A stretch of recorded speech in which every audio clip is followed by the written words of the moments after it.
Hello, my name is Marcus. I'm the compiler of a collection of therapy quotes entitled 1001 Windmills of the Mind, a collection of advanced self-help quotes taken from what's often called the psychodynamic or the psychoanalytic perspective, which long ago, as I understand, was referred to by some as philosophical medicine or narrative medicine, helping us to continue with our current stretch of quotes on the topic of passive aggressiveness, sugar-coated hostility, where somebody may openly or overtly say they'll cooperate, at the same time covertly not cooperate.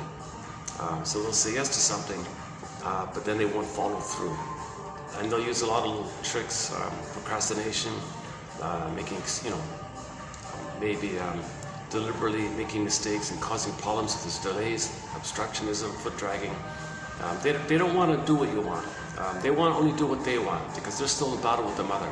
And any request by someone else is perceived from the template where the mother was too demanding and the baby was angry in the original state.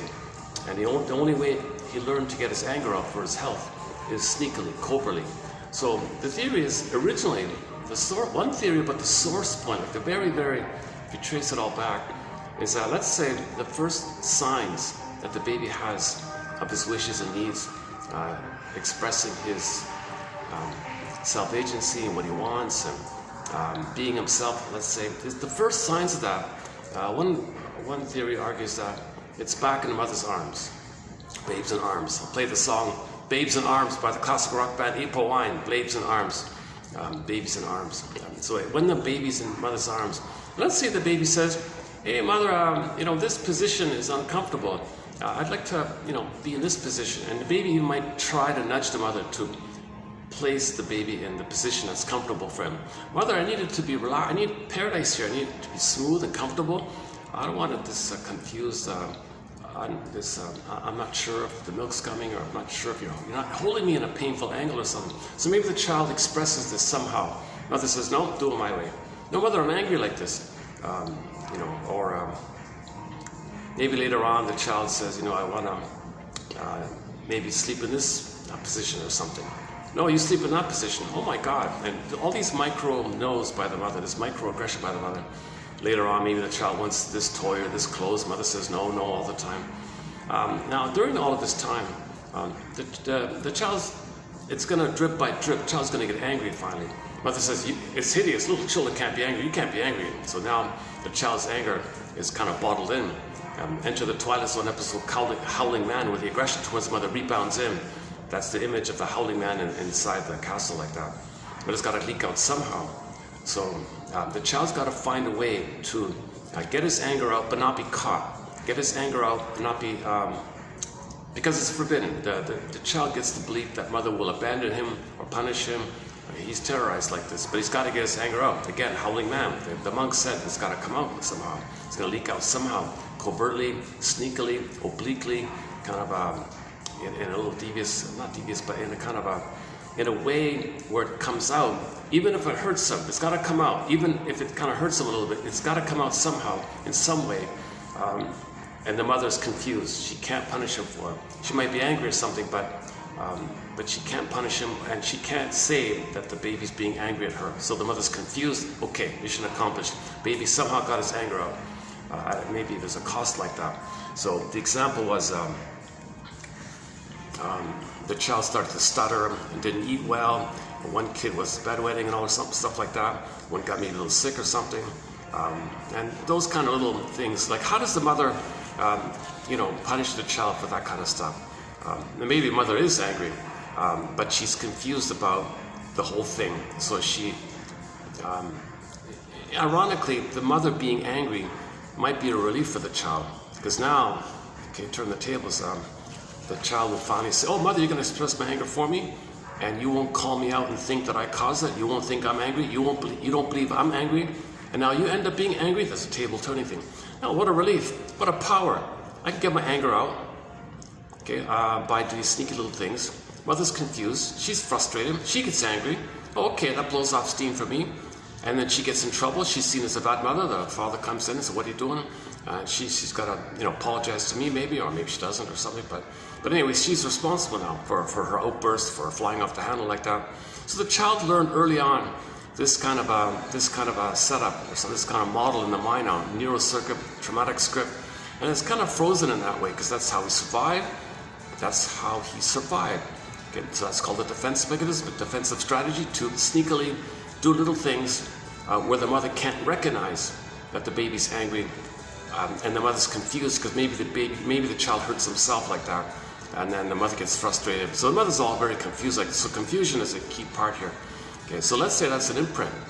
It can be now second nature for the person to find himself having this sneaky delight and always knowing how to annoy others in these little things. One question. He asked a question here.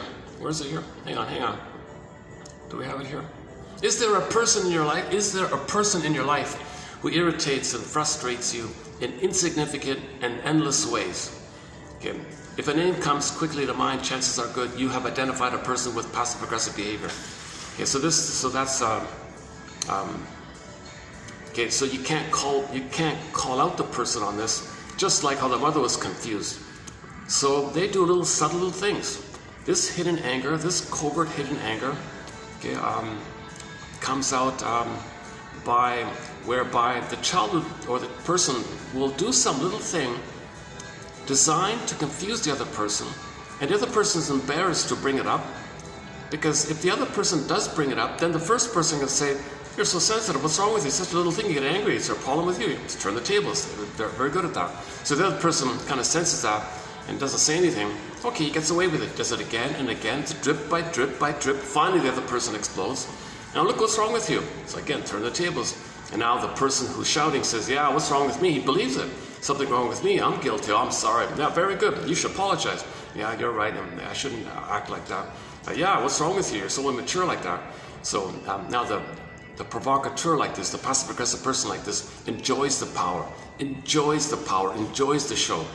And he won't admit it. He needs to do it. He gets his anger out. It's unconscious, but he consciously enjoys it, and he delights in it. He feels entitled like that. He's always seen as virtuous and good. Something wrong with the other people, and he will never ever admit his contribution to the mess.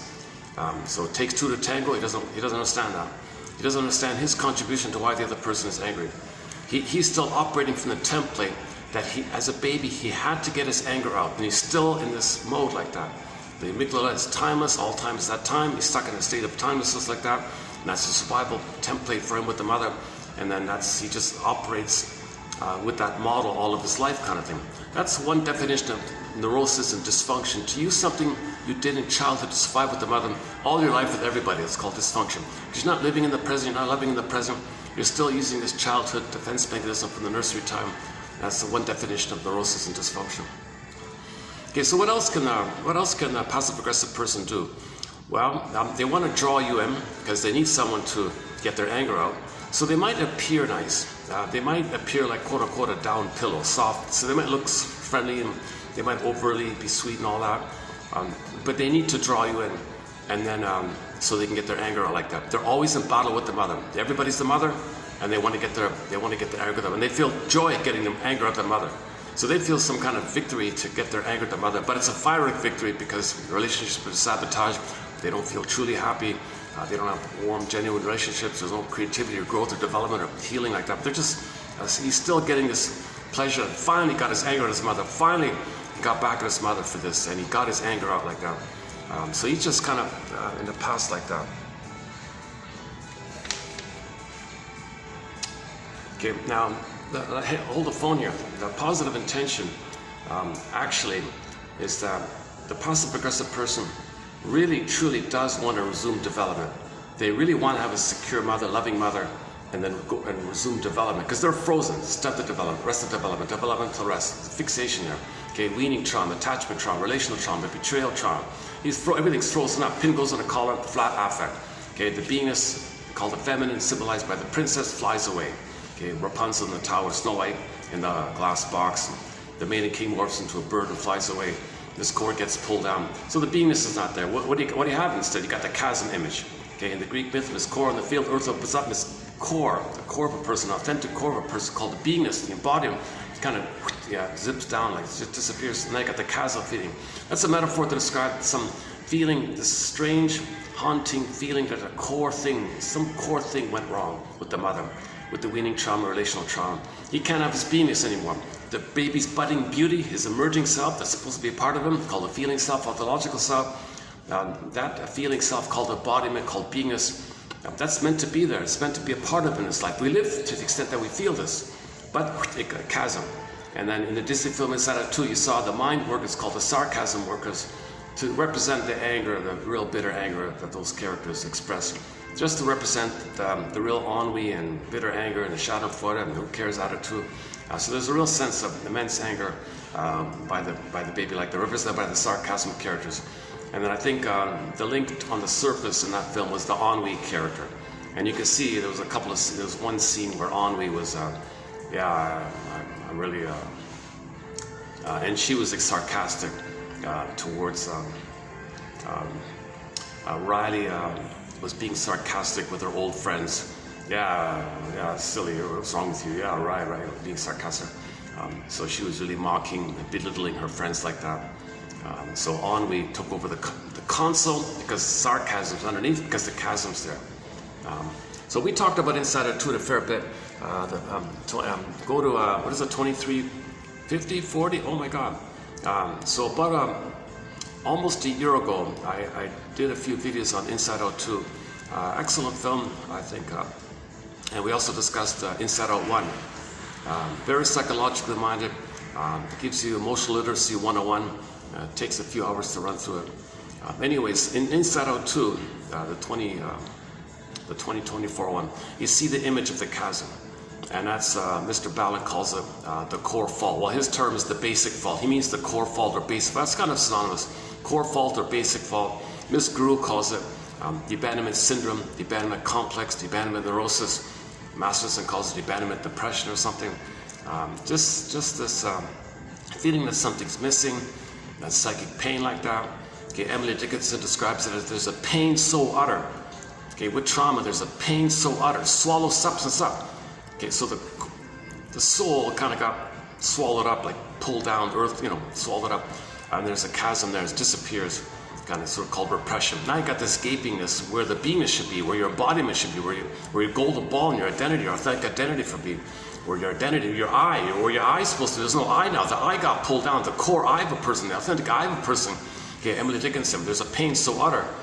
Swallows substance up, the I goes away, and then the person goes in a swoon. She calls the trance and the mercy of the chemicals that numb the pain, the endorphins, the swoon or the trance.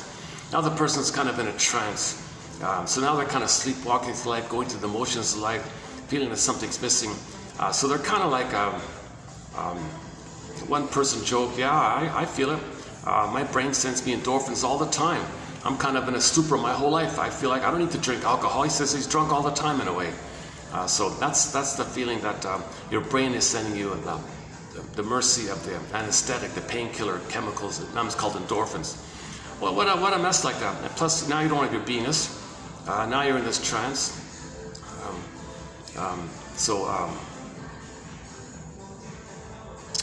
And the person, okay, so let's just pause it there. And then from that, there's a track down that way.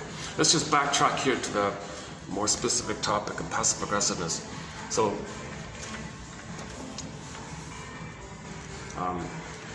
ways to express hidden anger, quote, this hidden anger, obliquely, where no one notices that it's happening, and the receiver ends up feeling angry, and they have no clue what happened. Why are they angry? They think there's something wrong with them. Okay, perfect. That's the strategy the person learned in childhood to confuse the mother. They confuse everybody. Very intuitive, very subtle little things. They could be a little late. You're waiting. Don't pause. Make it. Just little drip by drip things, and no one bothers with each little drip like that, right? So, but the receiver is experiencing the drip by drip, but they never really notice it until finally the straw breaks the camel's back, and they shout or swear or something like that. Aha! What's wrong with you? Why angry? And the passive-aggressive person won't admit his drip-by-drip activity because he wants to see his anger expressed by the proxy. He actually enjoys the other person blowing their top because he feels some kind of vicarious delight and that his anger is being expressed by the proxy. So he takes voyeuristic, kind of vicarious delight in imagining that person expressing anger like that. Because originally, the passive-aggressive person would have liked to express anger to the mother. But the mother was very powerful. She's the giantess in the nursery. If the giant says to the little baby, no, you can't express anger, yikes, it's kind of... So now he feels some real pleasure. I got my anger out. It's through the proxy. It's through the proxy, but somehow my fantasy, I got my anger out via the proxy. So he thinks the proxy is kind of like an extension of him, and he can vicariously imagine that he's the proxy person doing this. So he feels some kind of pleasure like this. He's getting his anger out at his mother, and he feels a little victory finally. Mother, you never said, you deny my original feelings for love, and now I'm angry by it, and you want to deny my anger like that? I gotta get my anger out somehow. So they're stuck in this frozen, flash frozen kind of stillness, like where there's no, in that part of the brain, the amygdala, there's no time, and things are frozen in a part of the brain that there's no time, so all time is that time. And as you go through life in time, you're kind of operating by this puppet master template. This amygdala is like a puppet master, or unconscious like a puppet master, and the puppet master does not know time. There's no time, right? So all time is that time. So they're just doing this infinite loop, timeless loop, get their anger out, no time, get their anger out, no time, get their anger out, like that kind of thing. So they can spend their whole life doing this, and that's called a passive-aggressive narcissistic personality style. So some people have what some people refer to as the passive-aggressive narcissistic personality style, however you want to phrase it. So what other things do they do? Whatever little covert little things can they do to make you angry? And the receiver who becomes angry doesn't know that he was provoked into anger. Well, the passive-aggressive person, first of all, thinks he's in battle with the mother, everybody's the mother. So he will never cooperate. He won't do what others want. He may agree, but he won't follow through. He may agree, okay, to have the chance to not follow through. Mother, I need you. Symbolic mother, you standing for mother, I need you to be here so I can reject you. So I'll agree to pull you in. So the other person is trusting, oh, the soft pillow is nice, going to cooperate. No, I'm just pulling you in so I can reject you. Because again, the amygdala, no time, right? So he's got to pull people in. That's one author calls that the pillow thing. The passive-aggressive person many times they look like, metaphorically speaking, kind of like a soft down pillow, but really it's filled with thorns. I had a little trouble with that metaphor in the beginning. Now I'm slowly getting used to it. Now the person drawn into the soft pillow usually does not want to believe that there are thorns in there, because the other person also wants to resume development. They also want to please somebody, resume development. So the two sides, both in a sort of a positive intention way, want to resume development. The victim, so to speak, wants to please people, take care of others like that.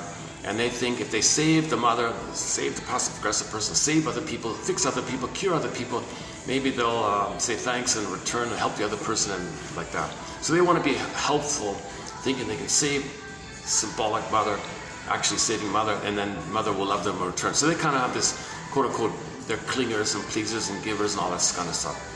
Now the stingers, okay, their approach is, what's safe? You got to be kidding. They made the Faustian deal. They're way too traumatized. They don't have that kind of hope to help someone and have a mutual development. They don't believe in that stuff. That's a huge luxury, someone said. What they do with more severe trauma is the Faustian deal, the Faustian bargain, the Faustian pact, the Faust complex, the Faustian complex called identification with the aggressor.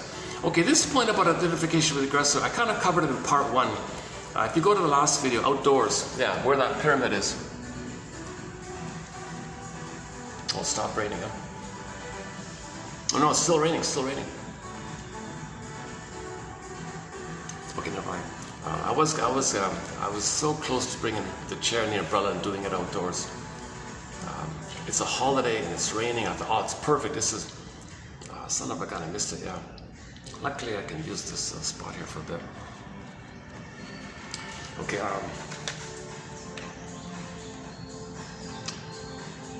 okay, identification. So yeah, part one, identification of the aggressor. Okay, well, that's a 2-hour topic, so I'm not going to do it here. It's very late in the afternoon. This will be a shorter video. I didn't have enough time to complete, so that's why there's a part two. So this will be like about an hour video after I finish this part here. I'll run through the quotes. But one of the elements of identification with the aggressor is that they crossed over, they became the aggressor, mother shamed them, they shamed themselves. They don't want to know they shame themselves. Okay, they do it to save some crumb or remnant of identity, of narcissism that they're going to do it. Mother hurts them. Where's his identity? All babies think they create everything, they do everything, they make everything. And he's passive, being victim. What's he going to make? Well, I'll hurt myself. The only thing I can make is hurting myself. I'll hurt myself. So he salvages this idea that he can make something happen at a huge cost. He's got to sell his soul. So if mother's hurting him, he's going to become her. That means he has the mother's power, so to speak, the power, Faust deal. You got all this power, right? So you got mother's power like that. Plus you salvage your original, archaic, personal place where all babies think they're kings and gods. And you're acting like the mother, so you feel like a little powerful like this. Now you got to sell your soul for this. Now you don't want to know this. Okay, it's too much pain, so it's repressed. You shame yourself the way the mother shamed you. You get identity, you get a connection to mother, and you get a hope that if you're dysfunctional, maybe one day you'll save the mother. Okay, fast forward. All dysfunction, Morton Keeson says, comes from this, whereby all dysfunction is loyalty and the tie to the mother. So when the baby crosses over and he's got to shame himself, that's the tie to the mother. So to maintain the tie to the mother, he's got to shame himself. And all dysfunction is going to spring from that seed point, and all the various forms of dysfunction. If the source point is, it's not going to be happy, self-defeating, pseudo things, and it'll be laid over. There'll be masks and layers and masks and layers, but underneath is this issue going on. So he's never really going to be happy. He won't have his beingness back. He won't mourn. He won't admit mother hurting him because he's hurting himself. He's loyal to the mother. He's protecting the mother. That's his link to the mother. He is the mother, so he won't mourn. He won't feel joy. He won't feel the bluebird of happiness. He won't make eye statements. He won't free associate. He won't have his beingness back. Rapunzel will be locked in a tower. Snow White will be in a coma all the time. The soul is frozen. It stays frozen all the time. He's in a trance, in a stupor, numb like that. And if the endorphins in the brain wear out, he may have to use cigarettes or other devices to numb him like that. So if the internal quote-unquote pharmacy wears out or runs dry, he's got to run to the store or whatever. So he's all these problems like this. So with identification with the aggressor, when he shames himself, that means something's repressed. You don't want to know what's there. Now, when you can't admit something being there, i.e. you feel shame when your mother shamed you can admit that stuff. So you see it projected. Projection is what happens to help a person know what's within. We don't want to know what's within, so you project it, and it's actually the means to make you aware that it's within. So ultimately you want to look at your mirror, the projection, what's on the screen, what you put on the screen, what you put in the mirror defense, and then see it's within. Projection is the means of bringing repressed material to consciousness. Until that time, he's going to project and say others are no good, meaning he's no good. Mother shamed him, he felt no good. He's the mother who says no, that you're no good. Okay, others are no good. When he finds others is no good, poof, there's his mother who hurt him. Now the howling man opens the cage and the cell thing, and then his anger at his mother goes to the other. You put a dash between the M and the O of the word mother, and the other becomes the mother. He's got to find some way to get his anger out of his mother. So prejudice will come from there, of course. So the other is usually facilitated by someone's unfamiliar to you, and then it's easy because it stimulates the reminder, or resembles or triggers the reminder that when mother was unfamiliar to the baby, he was enraged, made a picture, monster, put on the mother, thinks the mother's a monster. So originally, from the baby's point of view, when mother's unfamiliar, when mother's a stranger, she's like an alien, monster, sea monster, cyclops, and so on. Okay, that's flash frozen in there. Okay, so in life, it's got to come out, like he's got to fight with the mother kind of thing. Where's his mother? Well, if someone's unfamiliar, that might do it, that might trigger.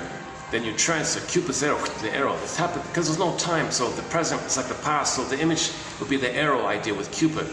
So I can't think of any other image in mythology to convey the quickness of how the present is still the past. So they just like this quick arrow kind of. So it seems to have worked. The Cupid is originally with transfer and stuff. Somebody reminds you of the mother, unfinished business. You have unfinished business with the mother, it reminds you of the mother, and that person, you emotionally transfer the blissful time you had with the mother. Your honeymoon phase, the blissful, but you forgot it. Somebody reminds you, now you think you want to resume develop. So in transfer stuff, okay, just one look, oh my God, that triggers the wiring with the mother, and there's bliss in there. I mean, the wiring, when the baby was one of the mother, it was a blissful feeling called blissful oceanic ecstasy, oceanic oneness, Garden of Eden, Shambhala, Shangri. There's a blissful, happy feeling that the baby's one of the mother.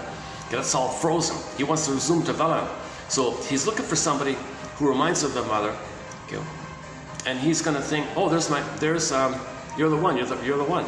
No, that person, you don't even know them, just one look. That's all it took, right? Just one look. You don't even know the person, just one look, 1 second. You don't even know them. But the blissful feeling, the honeymoon feeling, is you're feeling the old, original blissful feelings that you experienced but forgot, but the person triggered it up in the present, now you're feeling what you felt before. So that was just a triggering thing. So now you'll have the honeymoon phase like that, the hormonal haze, the blissful thing, okay, the gravity of reality. They're not your mother in the past. You can't take that person back in a time machine. That person's not going to morph into a better version of your mother. It's not going to happen. So you'll be disappointed, of course. So the idea that that person triggered, it happens so quickly, just one look, that's Cupid with the arrow. Just, it's not perfect, but I don't know if anyone can come up with a better image to represent the quickness of how suddenly, just one look, the past is in the present. I mean, the past bliss, you now feel in the present. So the past to the present like that's called transference love. Cupid's arrow is not like real love, it's transference love. It's not love like that, right? Love is at second sight, when you pull back the projections and then get to know them. So at first you have the blissful hope that that person is going to help you resume development. They're the one. Okay, they're going to soothe you and do what mother should have done. They're not your mother in the past. It's not going to happen. Then you're disappointed. Then now you have this power struggle. Now you're all angry. Now you blame them and all this stuff. You betrayed me. You lied to me. I thought you were the what happened? You lied to me. You look so promising. I don't get it. Okay, now if you go through that kind of stuff and you learn how to make I statements and start to get to know them, if you can do that kind of process and then start to get to know them, then love begins. Love begins at second sight.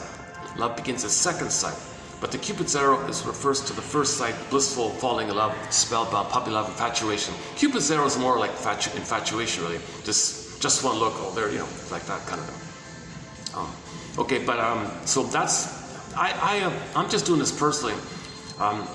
Let's just say Cupid has different boxes of arrows or something, and he's got arrows for in other ways where there's a quick transference from past to the present. So if somebody's unfamiliar, that can trigger when your mother was unfamiliar to you and she was a monster, and the arrow, it's the same thing. Cupid takes another arrow from a different bin or whatever, a different different basket or casket or what do you call those round baskets with the arrows in it. So he's got another round basket on his other shoulder or something.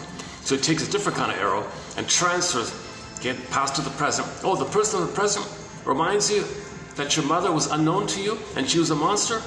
Okay, the mother wasn't a monster. The baby was in rage. His rage made a picture. The symbol is not real, but it's code for his rage.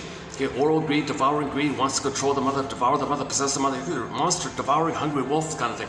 Takes that unreal picture, puts it onto the mother, and then thinks the mother is like that. So it's not even, it's doubly unreal. Anyways, nevertheless, somebody in the present, you might think, compared to the other people you know, and a newcomer comes, a different language or something, hey, that's that could trigger. That could be like, that's like falling in love in a negative way. That's like the same kind of dynamic called transfer. So Cupid takes the other arrow, and then it's kind of like, now that person, oh my God, they're dangerous, and now you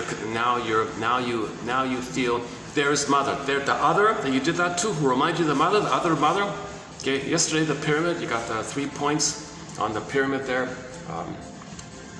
So imagine a triangle, okay, past, present, and the one is transference. So Cupid's transference takes the past to the present. Okay, so now the person in the present who's unfamiliar to reminds you of the unfamiliar to the baby, the monster. Now take the image and Cupid arrow to the present. So the person in the present is now kind of is being related to in a delusional, psychotic way. It's pathological, perverse, disturbed, but it's all unconscious fantasy you're dealing with. This is unresolved here, so you got to get your anger at your mother. So find someone who's the other. Cupid's arrow, there's your mother. Now you're angry at the mother. That's one basic, direct way to get your anger out of your mother. Find someone who's unfamiliar. It's called fear of the unknown. Because when the baby was being hurt by the mother, that was a huge fear of the unknown. If the mother's a sea monster or a minotaur or some monster, some devouring monster wants to gobble him up. Whatever form that image can take, thousands of guy with the horns even, it doesn't matter. It could be the guy with the horns. It could be any kind of devouring image like that. It's devouring, it's rage, and oral greed. That's the gobbling one. Because the baby ended up with the fantasies that if you could devour the mother, maybe you could control them or possess them. It's very destructive like that. So it could be the guy with the horns, this destructive character. A symbol for the baby's rage. And then the symbol's not real, but he nevertheless thinks the mother's that to make him unaware that he's so enraged. So this is a strategy, things that go in the baby's mind to not be flooded with cortisol. It helps him in the stress area if he can somehow externalize, no, mother's angry, I'm not angry, mother's angry. And so it helps to minimize the cortisol being released in the brain.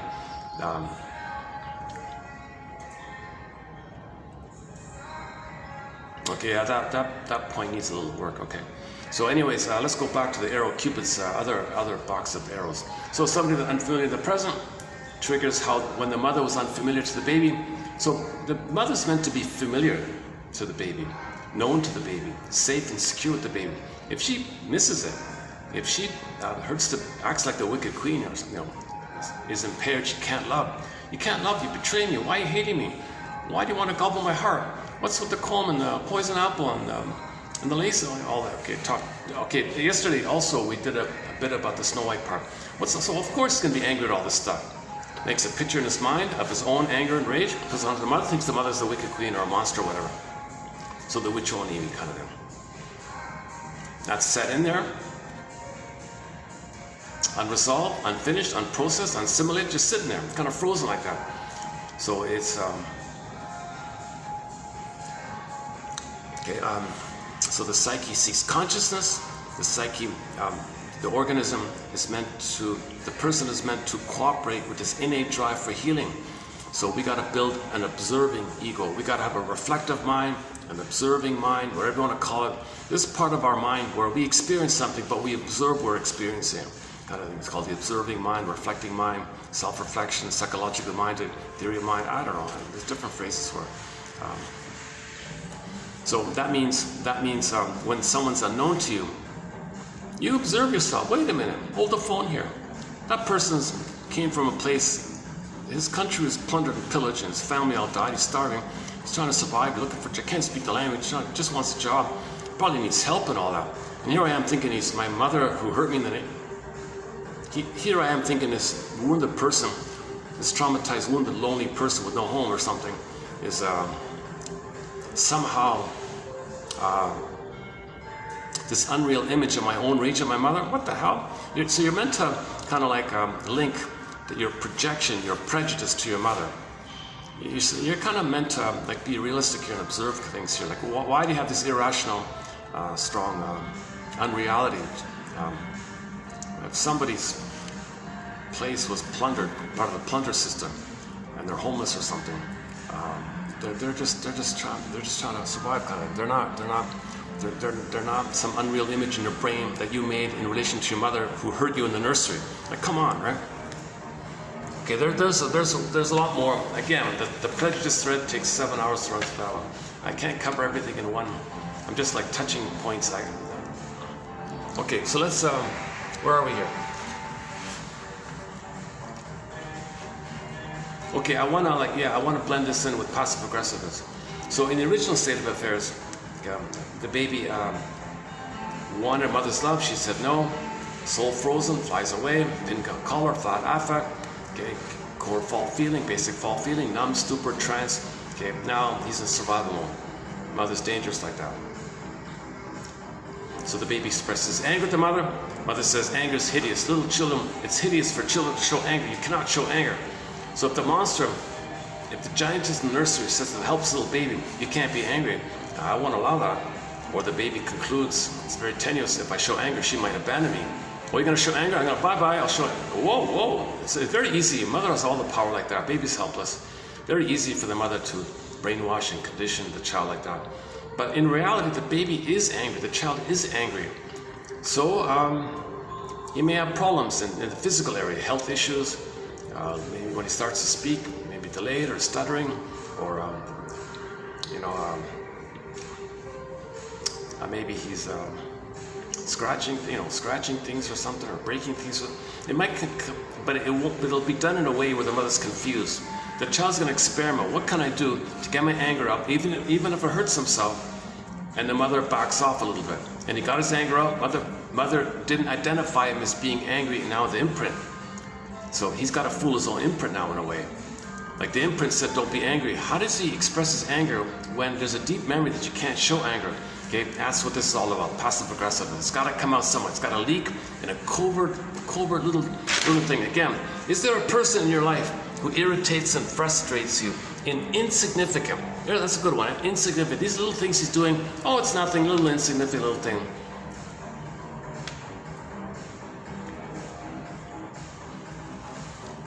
Maybe, I don't know, maybe like, let's say the cashier at your barista in your favorite coffee shop is in a bad mood or something, and you're there and all that.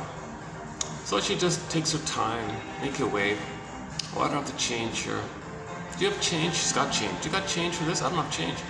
Just a frustrated little delay, inefficiency, be incompetent. Just these little sneaky little things, and it's insignificant to you. Oh, you don't have change? Yeah, well, let me cross the street, get change for you. It's just so she just enjoys the power or like that, and so that's might be one little example about it. And so you can't call the barista out on it. You feel sorry for her. Why don't we have change for the poor lady or something or whatever? So this is part of it, like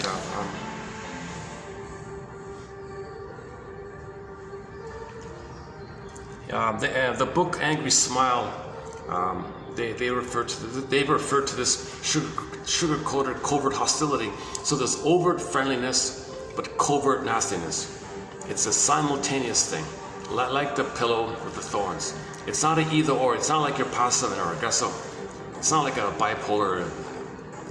It generally speaking, it's a fusion. It's a simultaneous, at the same time thing going on. Sugar-coated hostility.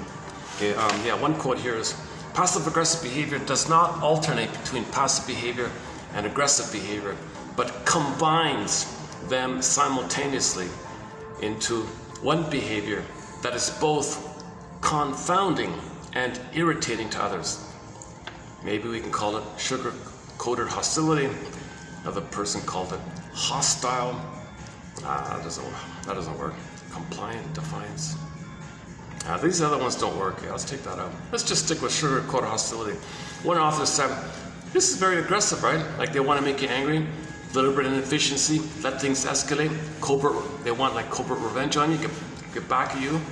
So they're always in revenge mode, maybe at level 3. So they have the levels, they have like a spectrum or levels or degrees of how much anger is involved here. The mildest one, level 1, they said. Do we have it here? No, it's covered in the previous ones. All right. The level 1, the benign everyday one is they just forget. They agree and then suddenly they forget. Okay, well, how do you blame them if they forgot, kind of thing? They didn't want to do it, so they spaced out and they forgot or something like that. My example was, let's say you're very tired, you're thinking about something, somebody wants something from you, you say, yeah, okay, sure, I'll do it, fine, and then you forget. That's a slightly passive-aggressive thing. Then level 2 is where you do things in an incompetent way. So the kid was supposed to vacuum, and he would, bang things up and nick the furniture. So he would unconsciously express his anger, and he would nick the furniture. Mother get angry like that. So the mother said, "Oh, I won't ask you that anymore." Good. So he found some way to make mother angry, and he got back at his mother. She got angry. She shouted at him, but he got his anger out. Pyrrhic victory. He got punished, but he got his anger out. That's all he wants to do is somehow fight with the mother like that. And then the mother backs off and doesn't ask him anymore. So he wants the mother to back off, basically, kind of. Level 3 was letting things escalate. This is mainly where you're withholding information on purpose, knowing things will escalate. The main idea, they said, was the other people need the complete information for the project, whatever it is, and you deliberately withhold the important part, knowing it'll cause confusion and chaos, and things are getting worse and worse because of it. And you never want to give in, like you never want to give them the information so everything will be okay. You deliberately withhold the need, sin of omission like that, because you want things to escalate, kind of. That's level 3. 4 was the revenge one. The example they gave was the older sister said to the younger, I don't know, teenager, like 18. I don't know. The 18-year-old said to the 7-year-old, something like that. The camping picnic trip's going to be a lot of fun. I'm the most handsome guy in the school. Ask me out. It's going to be so much fun. Younger sister, gee, you got no date. Yeah, it's too bad. It'd be a lot of fun. Too bad I don't have a date. Yeah. So the younger sister thought this was unfair, envy on her end, so she wanted to get back. So she did some sneaky little thing. So since this was like a camping, picnicky kind of thing for the weekend or whatever it was, everyone's going to bring their lotion or something, like a mosquito repellent lotion, bug repellent lotion or something. So the suntan lotion or lotion also repels mosquitoes or something.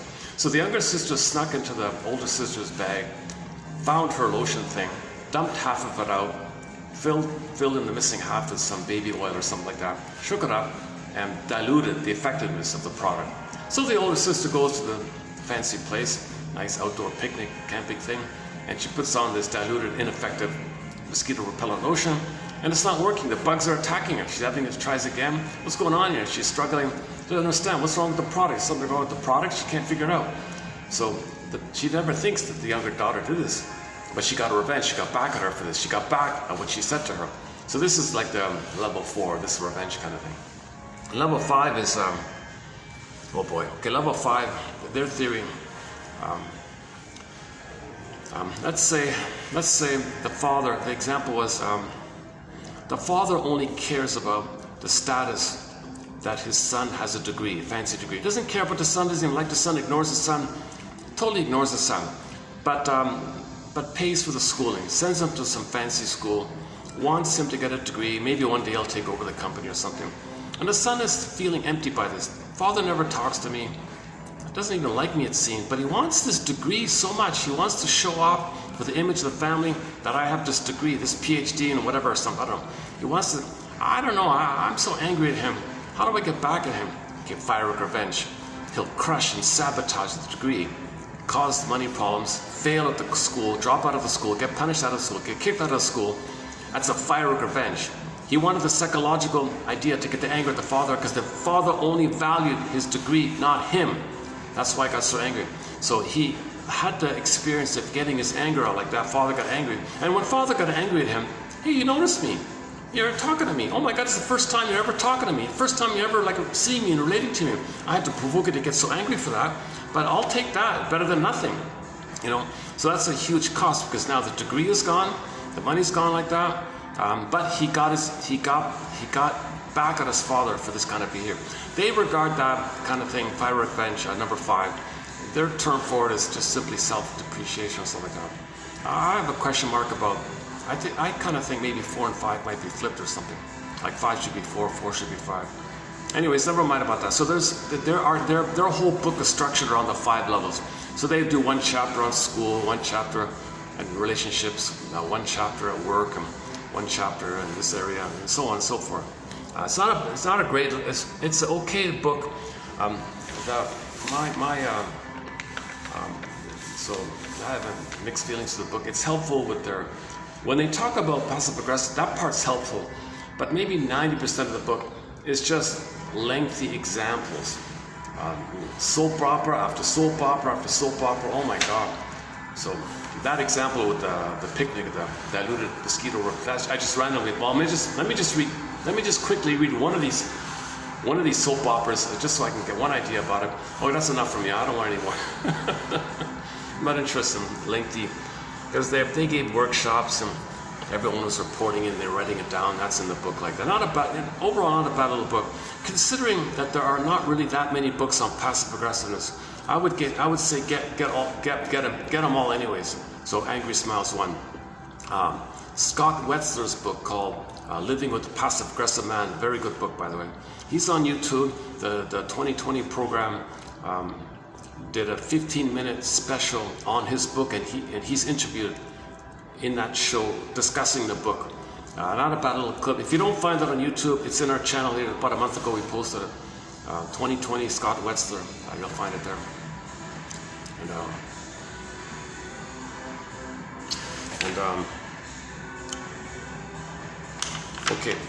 So mainly in this video, 3016, part 2 of 2, so we'll do the Angry Smile book.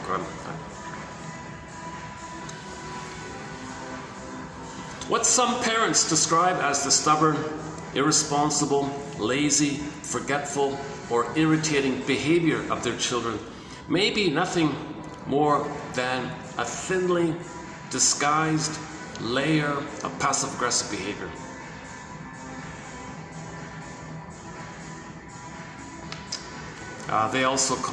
They call their book Angry Smile a psychological mask. Okay, so they're hiding their anger behind this passive-aggressive routine or something.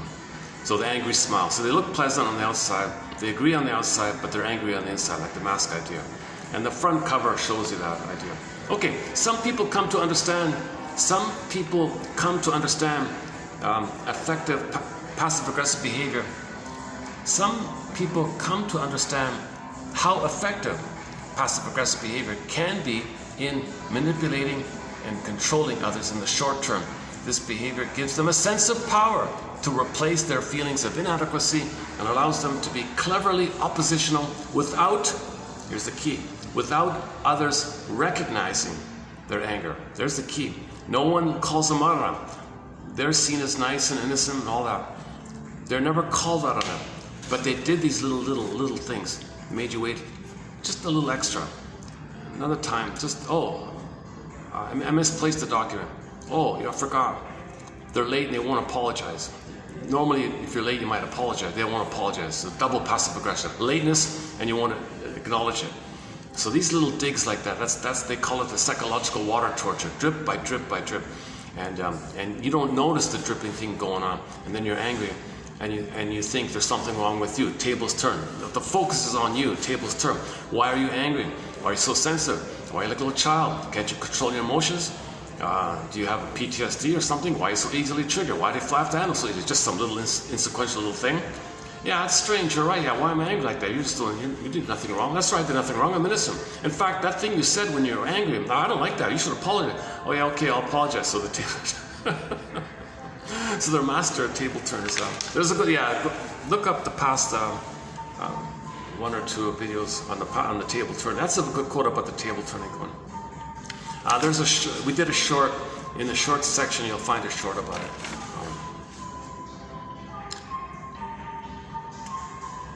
Okay, now let's be clear here. Passive-aggressive behavior, it's not about culture, it's not about socioeconomic class. You'll find it in the castles, you'll find it in the ghettos, you'll find it everywhere. It's not nothing to do with that. It's whenever the mother says, baby, you cannot show anger. Anger is forbidden, I don't want to see your anger. Okay, wherever, whoever, any place, any north, south, east, so it doesn't nothing to do with that. So this is a psychological thing. Okay, we're homotraumicus, and this is a common pattern, whatever you want to call this, a complex, a common thing that goes on with people. He might call it an archetype. I don't use it. I agree with Robert Bly. Forget this term archetype. Just some kind of common, universal dynamic that takes place, and this is common all over the place. I'm still very curious to know what in other languages. What term is used to describe what we call passive aggressiveness? This term came about back in the 40s, and it's growing and growing in awareness immensely since the 90s, I think. Thanks to that Scott Wetzler book, I think, and maybe this one too, this Angry Smile book. We believe the passive aggressive person derives genuine secondary pleasure. It's not authentic pleasure. There's no bluebird. There's no pleasant blue jay or bluebird. They get this perverse pleasure, this like shadow-footed pleasure. So that's what he means by secondary pleasure. We believe the passive-aggressive person derives genuine secondary pleasure out of frustrating others. Okay, how do they frustrate others? Okay, typically lateness, procrastination, deliberate inefficiency, letting things escalate, sins of omission. One guy went over budget, caused all these problems. One person bought the wrong thing. Maybe someone buys the wrong thing, the partner gets angry. The one spouse doesn't like salt, but she puts a little in. The guy blows up and says, "You know I don't like salt. Is there something wrong with you? All food needs a little salt. I'm just putting a little salt. What's wrong with you?" So she knows the husband. Yeah, one example is she knows clearly the husband doesn't like salt, any salt or anything. So she just puts a tiny little bit in it to set him off. And then she can say she's so innocent with the excuse, "Look, all food needs a little taste. I'm giving the food extra little taste here. What's wrong with you? I'm the cook here." And then I think they quote pop culture. Mother knows best here. Who's cooking? Am I cooking? You cooking? I'm cooking. I'm the cook here. You want to eat outside? You don't like my food? So they create this drama, and they're looking at him. The other person's angry, and he feels bad and guilty for being angry, and thinks something's wrong with him. She's got a power. She loves this power. She loves this power play. She learned it very early training in the nursery. She was trained to be a covert power player like that. There's no happiness or beingness. It's just this power is not like authentic agency power. This is like this is the covert anger, the hidden anger at your mother power, quote unquote. That's meaning like that, right?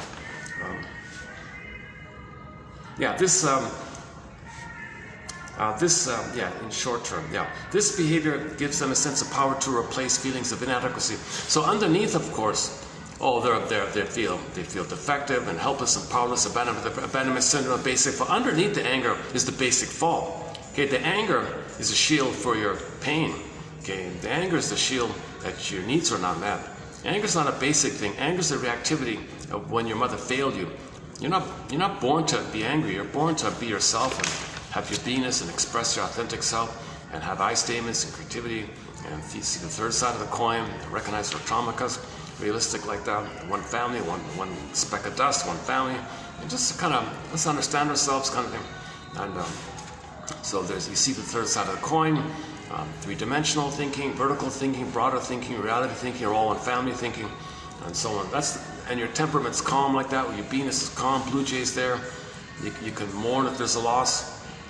See, passive-aggressive narcissists don't mourn. All of the stinger personality patterns, none of them mourn really, because there's no I there. You need an I to mourn. You need an I to recognize the loss and the emotional impact of the loss. I feel sad of the loss. Sadness is a natural response to loss, but you can't feel sad. It's because there's no I there. That's called complicated grief, aggravated grief, the derailment of the grief process. Can lead to pathological nostalgia, melancholia, and because of the pain of it, you might engage in manic behavior, and all the kind of variations of it. A manic behavior like smoking, drinking, just being addicted to racehorse, gambling, stuff like that. Where are we here? Yeah, okay. So other people don't notice it. So that's the key there. The motto, one of the mottos is, somebody said, one of the mottos is, you don't know about the passive-aggressive person by what they do. You know them by what they don't do. They won't apologize. They won't admit. They won't identify their contribution to the problem. They don't do anything. They tend to be silent. They give you the silent treatment a lot. They give you the cold shoulder a lot. Silent treatment, cold treatment, ghost you. They're very withholding like that, because the source point is the baby learned he can't show anger, so he's got to be quiet, withhold, and escape kind of thing.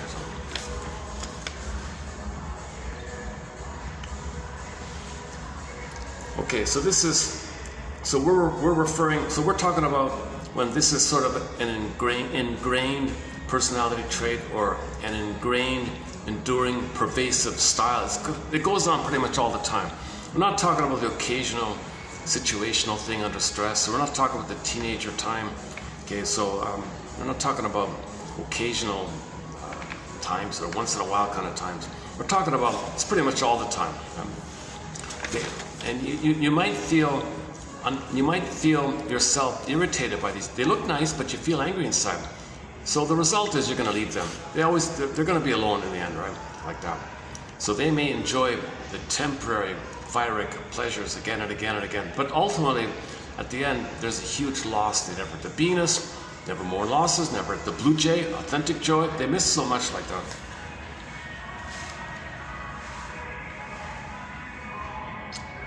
They can act sullen.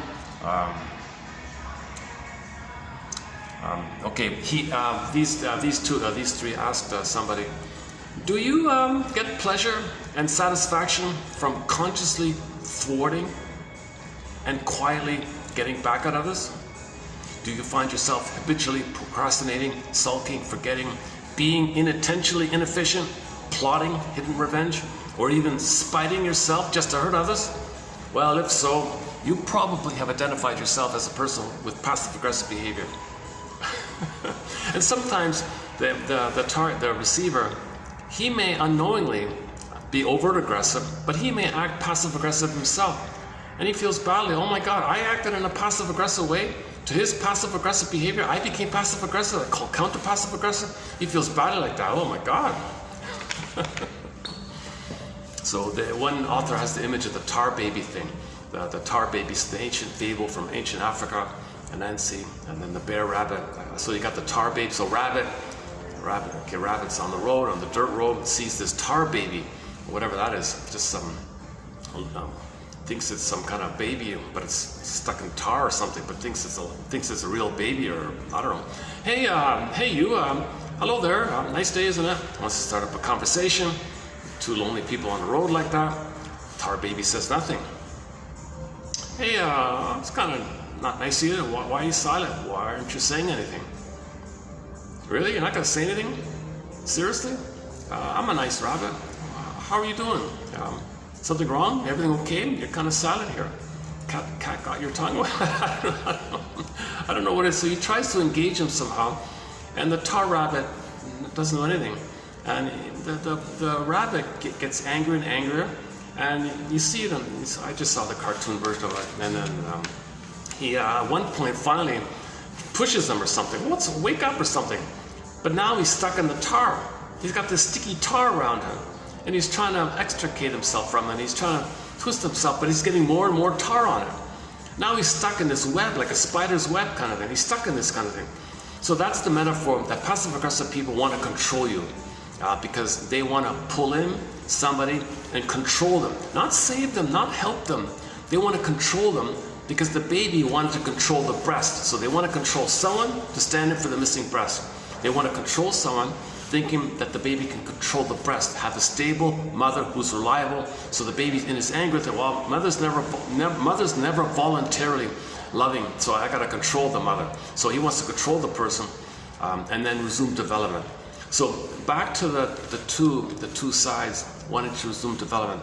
The tar baby side, the passive aggressive side, wants to use this covert way to pull in people and stick them in and control them, and now they control them. And they think from that place, maybe they can resume develop. Now they have a stable base. Now they have a secure base from which to find themselves. Now they can resume development. They never had that oneness with somebody, so they want to recreate the oneness. So the sticky stuff, all the stuck in the sticky stuff, that's the oneness. Narcissistic fusion. They want a narcissistic fusion, symbiosis, merging, undifferentiated. They want to get that kind of oneness like that, because that's what's missing. Okay, and you want to get out of that pain, so you recreate it, thinking you can undo it. It's repetition compulsion. You're traumatized by not getting the oneness of the mother, so you repeat and get disappointed. So of course the passive aggressive person will try it again. It's going to fail. Nobody in the present can be the mother in the past. It's going to fail. You'll be angry. The other person resists. The other person can't be the mother in the past. You think you're getting power because you got the hope maybe you'll finally get mother. Maybe finally you'll have a stable base like that, and then they'll resume development. It doesn't make sense. Okay, the present isn't the past. You're dominated by the amygdala. Once again, the amygdala does not know time. It's a puppet master. You're in this blind compulsion. So you want to observe yourself and make the inference. What am I doing here? Hold the phone here. What's this all about here? Oh my God, you mean my mother wasn't one with me? My mother didn't give me a blissful time?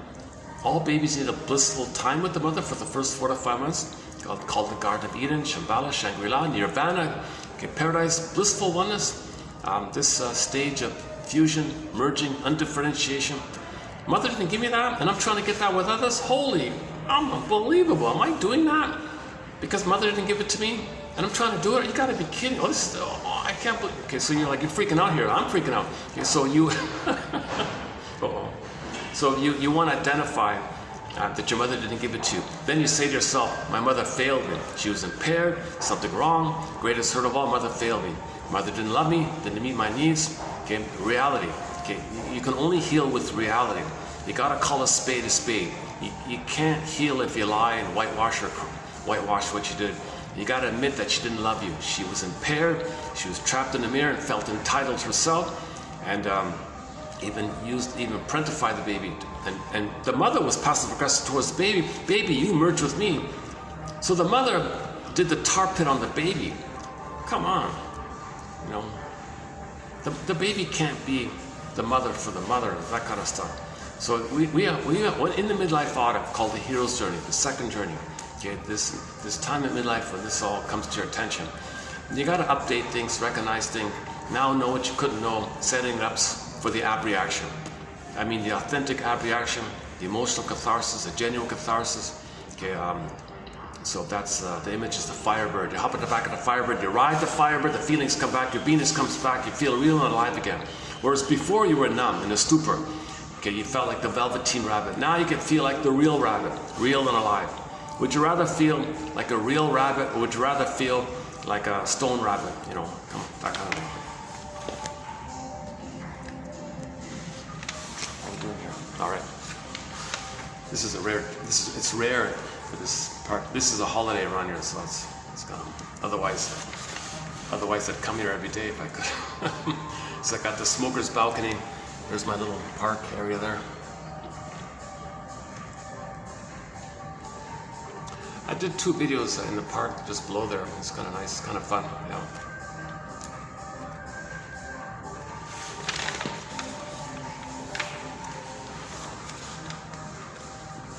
Yeah, I kind of got carried away yesterday.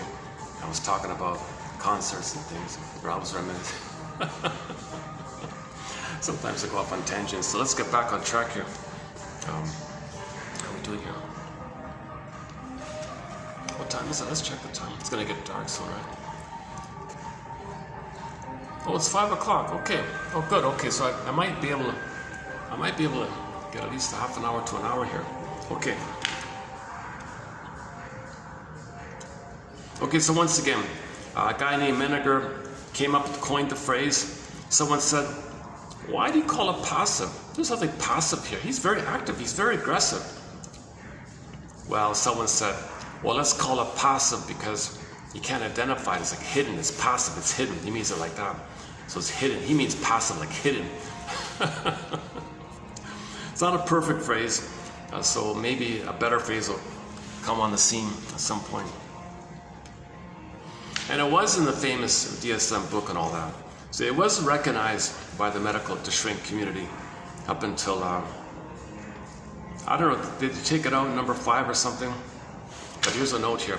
Provisional category of personality disorder in the DSM-4, characterized by a pattern of passive resistance to demands in work situations, social situations, which may take such forms as simple resistance to performing routine tasks, not cooperating, dragging your feet kind of thing, obstructionism, creating problems. You're rebelling. You're just constantly rebelling and no one notices it. You overtly submit and comply, but covertly be defiant. That's in the book there, the official one.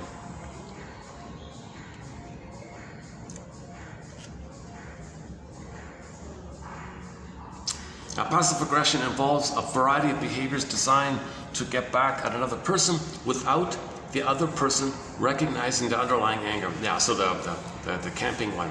The older sister never figured out that the younger sister sabotaged her cream, or her bug, mosquito repellent cream or something.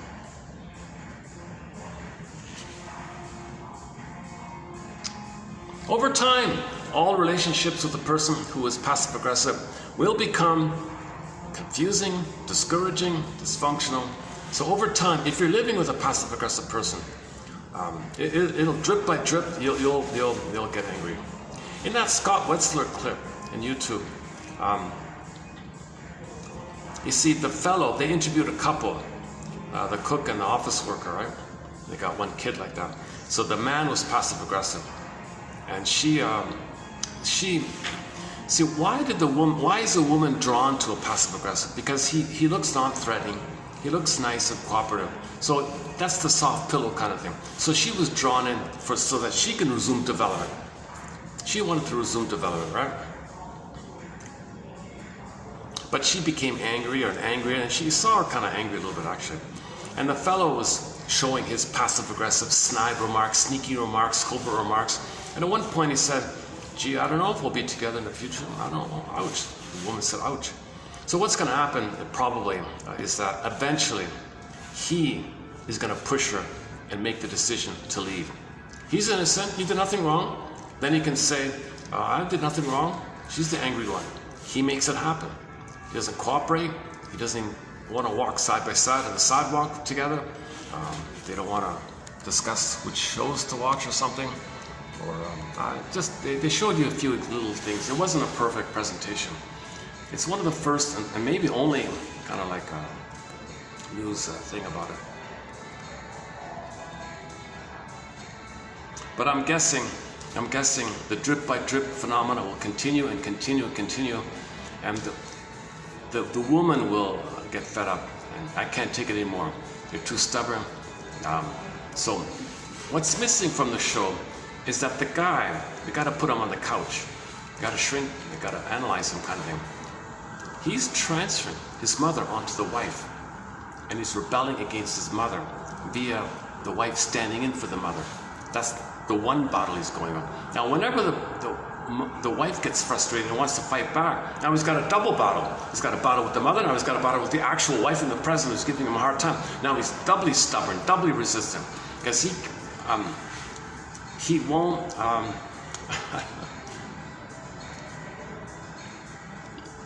Passive-aggressive is considered like the last resort or something. What did he say? Yeah, there's a quote about that. Yeah, somebody asked the question, is passive-aggressiveness the final pathway? Is that like the last final pathway? I forgot the exact wording. I didn't bring it. I didn't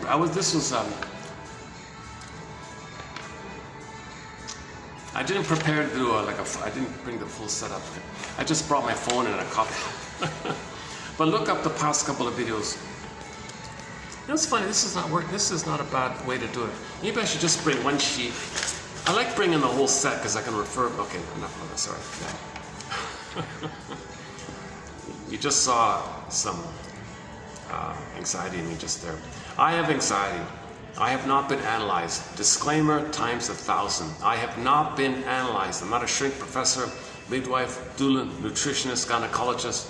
Okay, I'm the compiler of the quotes. The benefit, ironically, the huge benefit, ironically, is that these quotes are going to be pretty clear and easy to follow. Okay, I'm not interested in confusing ramblings of people who are using intellectualization as a defense mechanism, or people using it on whatever. I'm not interested in something that's not going to help you. It's not going to give you some kind of clarity. So we post 10 on average with the hope 1 out of 10 will click kind of thing. In part 1 of this video, I discussed a fair bit about an upcoming quote coming from Mark Winborn. He's born to win. Born to win. This man was born to win. His name is Winborn. Winborn, I'm born to win. Just a fun name. So I recommend his on YouTube lecture that he gave online to his Brazilian students. And it was in English.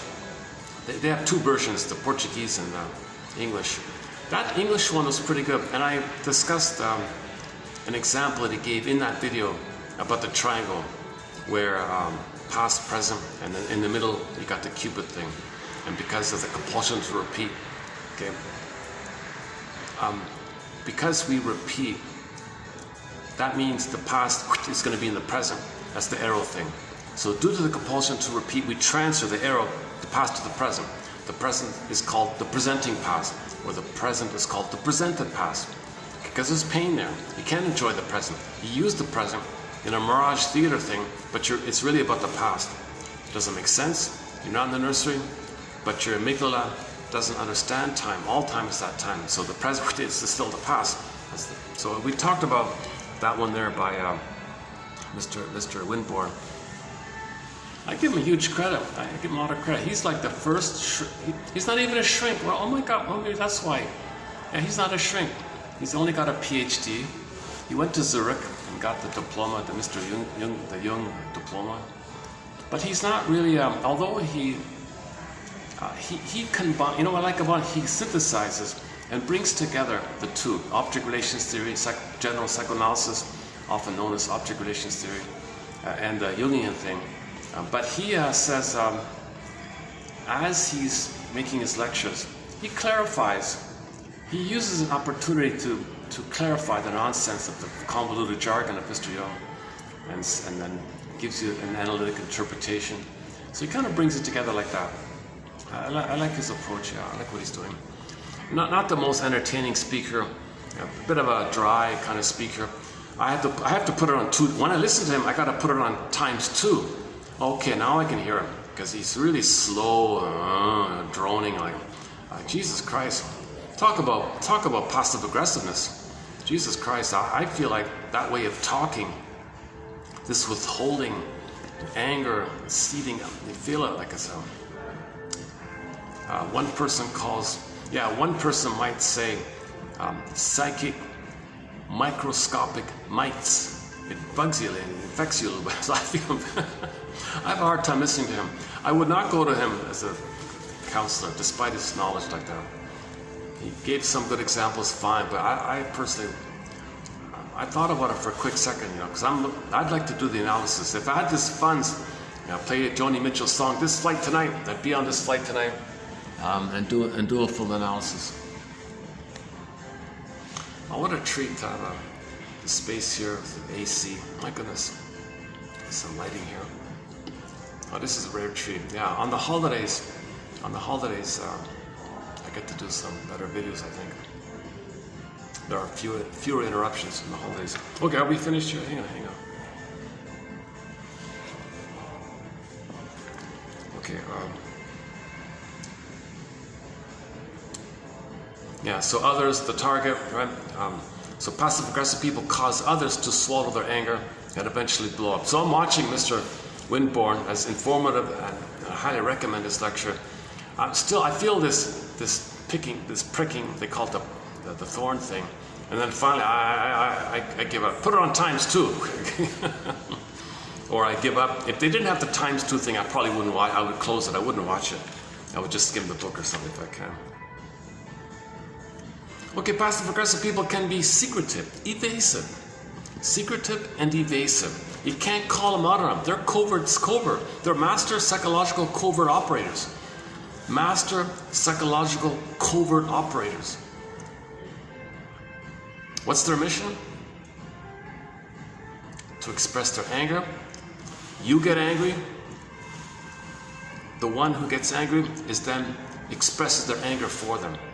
It's a covert thing.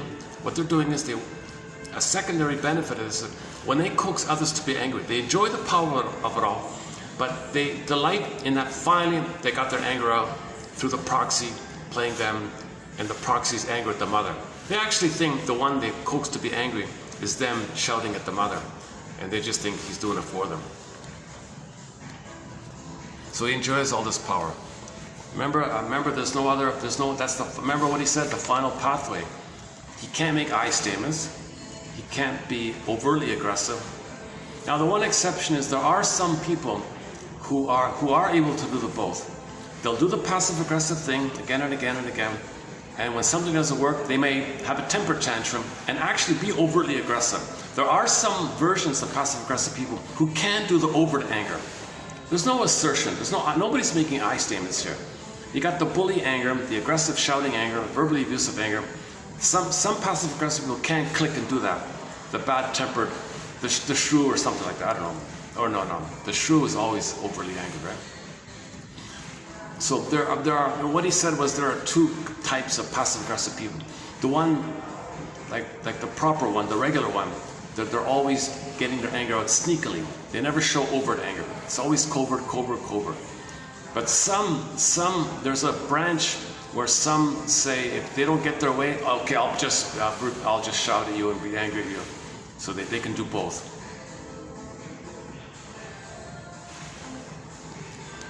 The key point is they're not going to cooperate. They don't want to cooperate. Everything they do, they're going to do it because they never had that chance. Okay, remember the mother was a microaggression on the baby.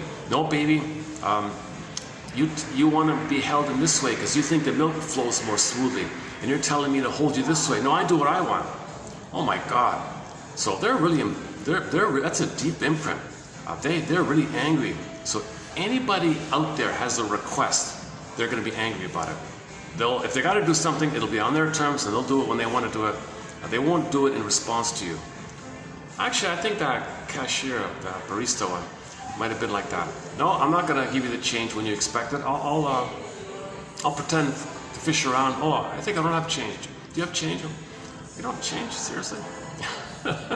So she'll give you the change when she wants to do it. She wants to control the situation. She wants to rebel, not cooperate, because you expect something from me. Mother expects something from you. Expect something from me. Customer reminds me of mother. I'm not going to cooperate. I'm going to make a mess like that.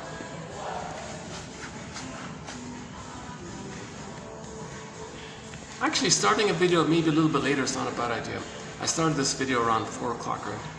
Maybe I should start these videos a little later. Okay, never mind. Okay, where are we at?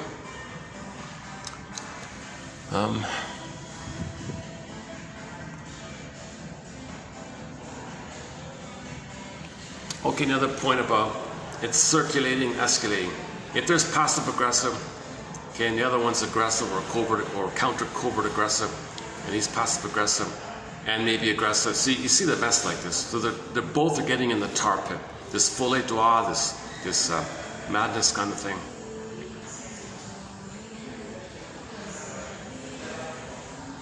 Okay, so again, the codependent is hoping to save the passive-aggressive person, help them, heal them, cure them. They have this like hopeful kind of codependent pleaser thing.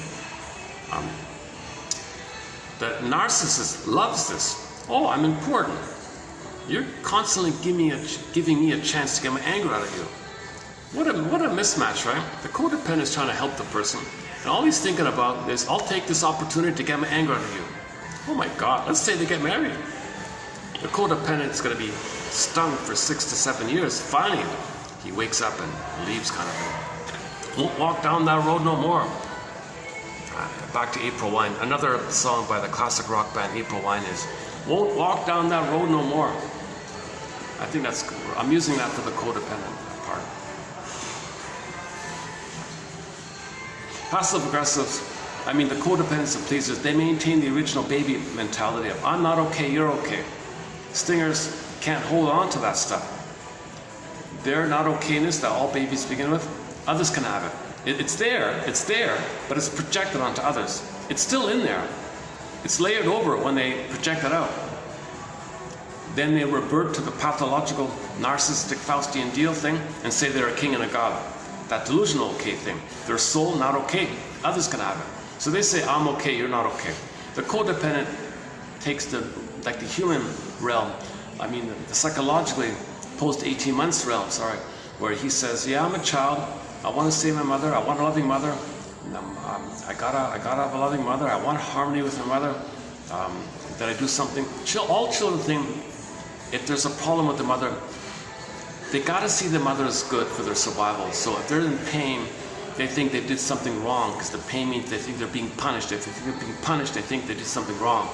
And if mother's not meeting the baby's needs, he thinks maybe he's defective. That's another thing he did wrong, being born defective, guilt. And then he thinks, well, I'll save her. Can't save her. Guilt again. So all babies start off with this I'm not okay stuff. He wasn't born with them. He developed these conclusions post the trauma. He's not born with these conclusions. Nobody's born bad or guilty sinner. Oh, nonsense. He develops that in response to the mother abusing him. Then he thinks that as a way to manage the chaos, quote unquote, manage the chaos, right? The trauma's of chaos, got to manage the order out of chaos. So his baby's order out of chaos is, mother, you're good, I'm no good. Like that kind of. So all babies begin with, I'm not okay, you're okay. Now, if the pain is too severe, if the pain is really too severe, baby can't even hold on to that basic setup. He makes the Faustian deal. No, my not okayness, I'll project on others and reject it in them the way their mother projected in me, and I'll be the mother, and with that delusional stuff, I'll say I'm okay. I'm a king and a god, and the mindset will be superficially, like shall I compare thee to an onion? We're talking about this defensive one. Underneath he still feels not okay, but it's buried on top of it. It's I'm okay. My soul not okay, others can have it, they're not okay. So I'm okay, you're not okay. Now the clinger is maybe quote unquote slightly better off because he can hold on to his soul post 18 months. He's traumatized between 18 months and 36 months in the rapprochement phase where he never got support to find his autonomy, individuation. But his narcissism dissipated and he's a little better off like that. And he's still hopeful to save the mother. So the pleasers and the clingers and the givers, the caretakers, preoccupied, all that stuff, they still have that kind of hope. So these are the caretakers and they feel no good and there's all something wrong with them. I'm guilty, I'm wrong, I'm no good. And others are good like that. So the codependent says, I'm not okay, you're okay. Stinger says, yeah, good, perfect. Because I'm okay, you're not okay. The codependent says, yeah, that makes sense if you say I'm not okay and you're okay, because that's my template. I'm not okay, you're okay. Good. I'm okay, you're not okay. So it fits like that. Now, when the stinger hurts the codependent, he doesn't know it, doesn't want to believe it. Every time he's in pain, he does the rationalization calls, he's got to twist things to fit the template called sweet lemons. Gee, he's not sour, he's sweet. Okay, so.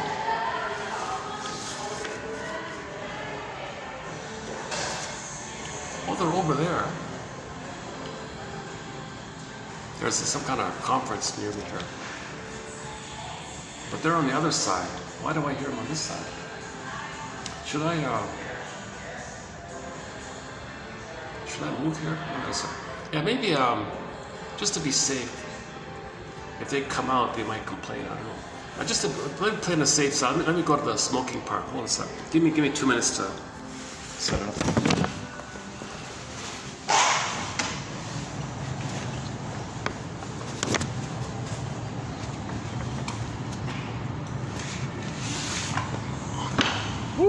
Whoa.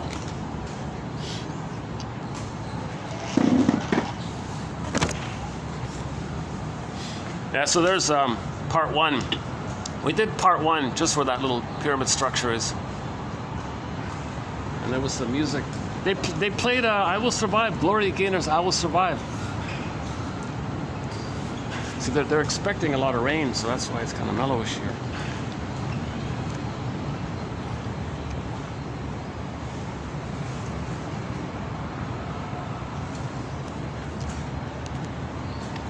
Actually, I'm tempted to, it's quite pricey, but on the top floor of this building, there is an outdoor rooftop thing, but it's, Jesus Christ. Plus they play loud music, so why not? Mostly copy. It was funny, one of the songs I played in the last video got copyrighted, got trimmed out. A song called You Are the Light by Harlequin, the classic rock band Harlequin. I tried to play You Are the Light. Copyrighted, trim. So many songs had to be. Steve Perry's song called Friends of Mine, trimmed out. So many, a lot of good songs got to be trimmed out here.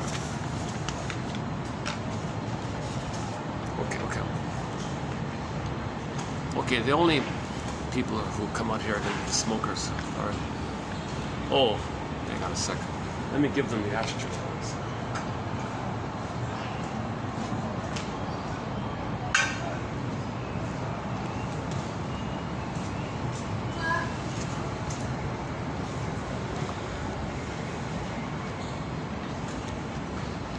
Where are we here? Hang on a second.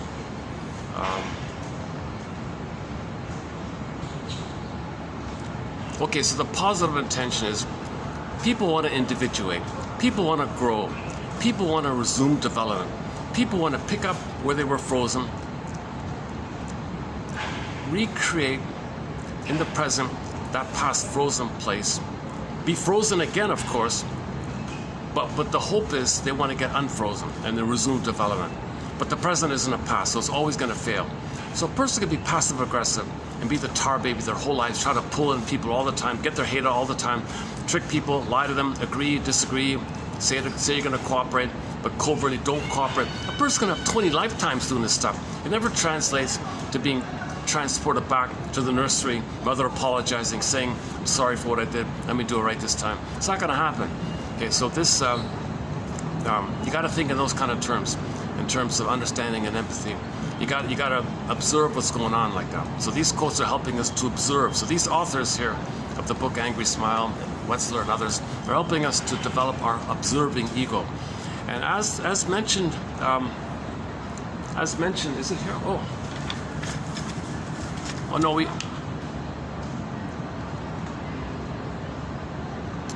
am I doing the right one? This is 16, right? Should I be doing 15? Did I take the wrong page? Oh, son of a gun. I'm trying to remember that this should be 15 or 16. Okay, doesn't matter. Okay.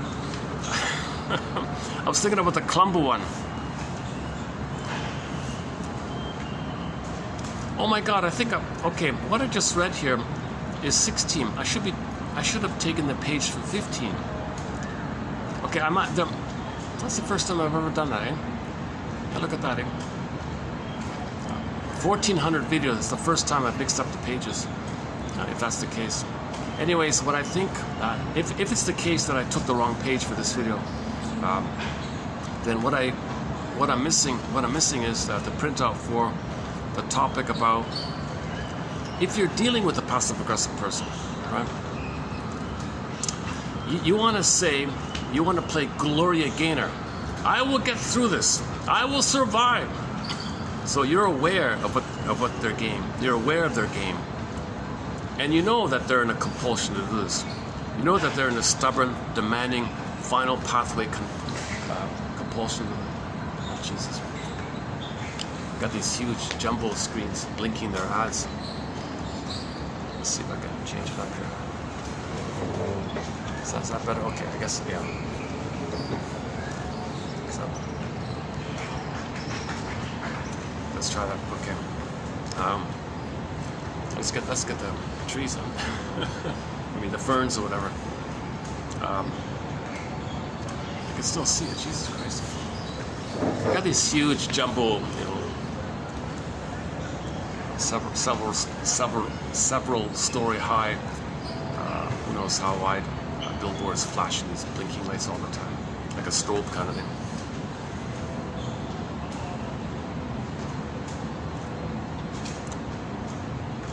Yeah, so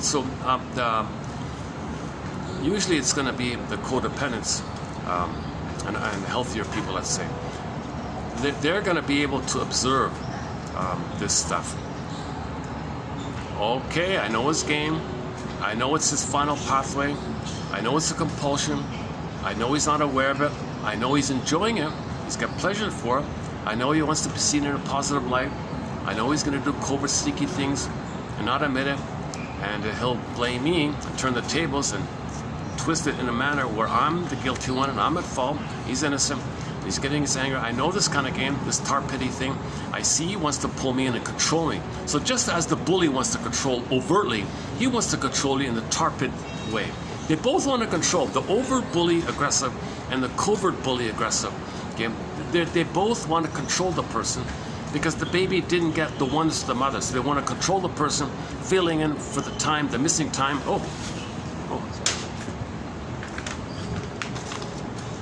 The wind boom, I think. Didn't want to lose it. Okay, so yeah, so it's about so the sting of personality patterns. Their hope to get mothers to control others. That's how angry they are. That's how filled with hostility and anger they are. They got too much anger like that if they crossed over. Just a question of degree.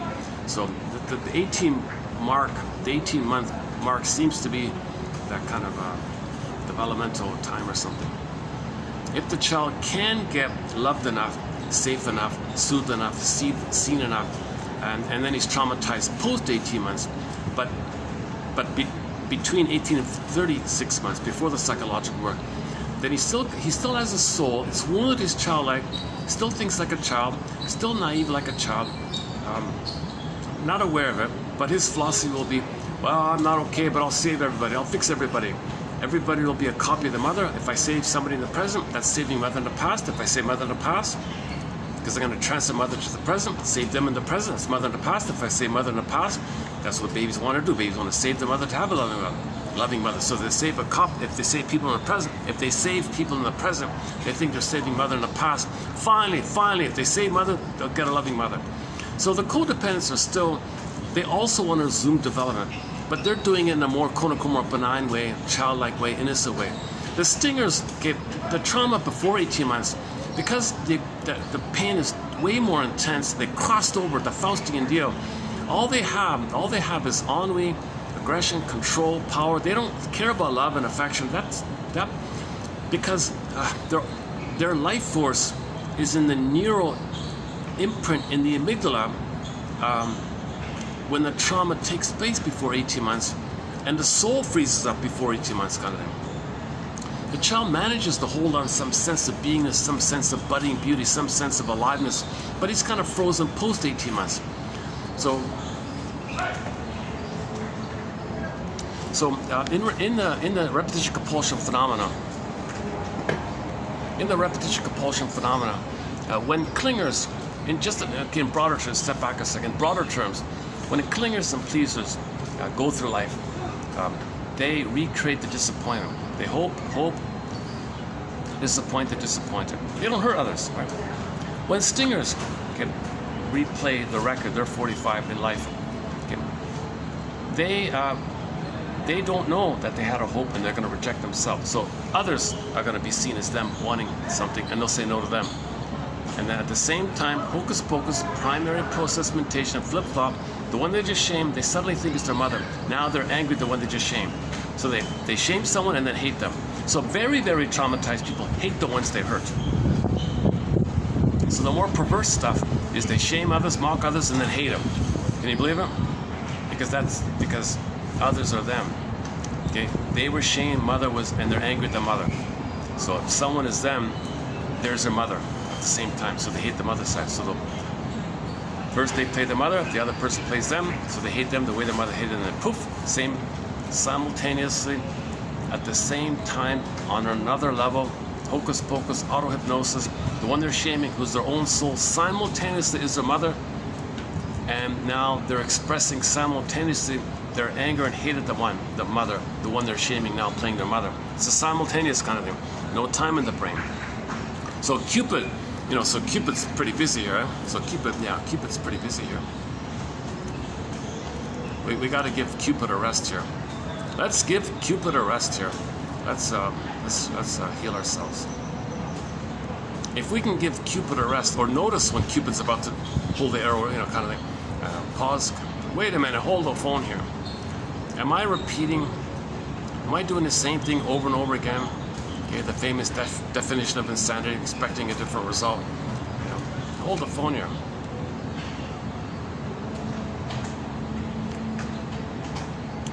Maybe I should, it's getting dark quickly here, right?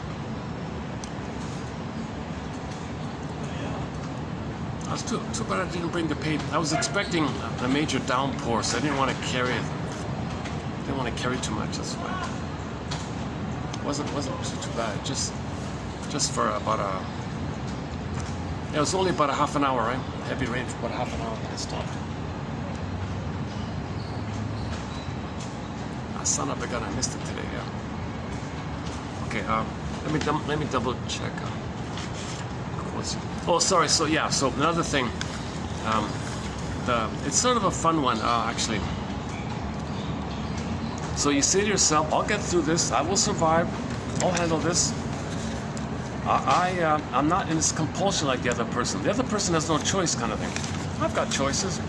I can identify that I'm getting angry. I can take a time out, pause, analyze myself. I recognize myself.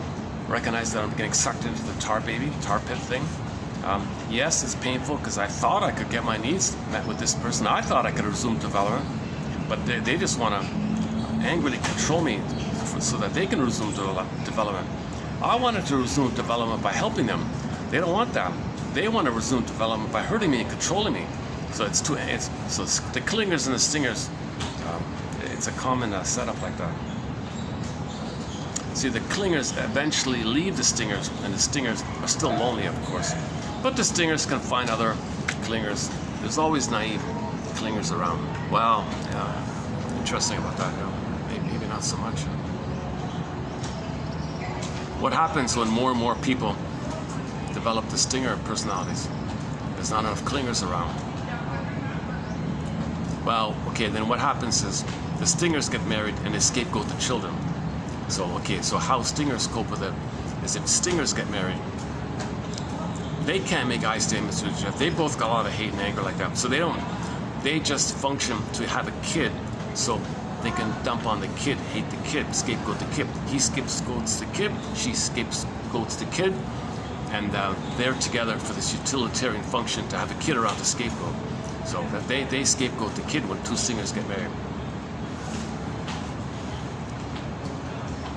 If it's just two quote-unquote friends, but when they get together, too much anger, they can't make I statements, they can't feel or share, they can't trust.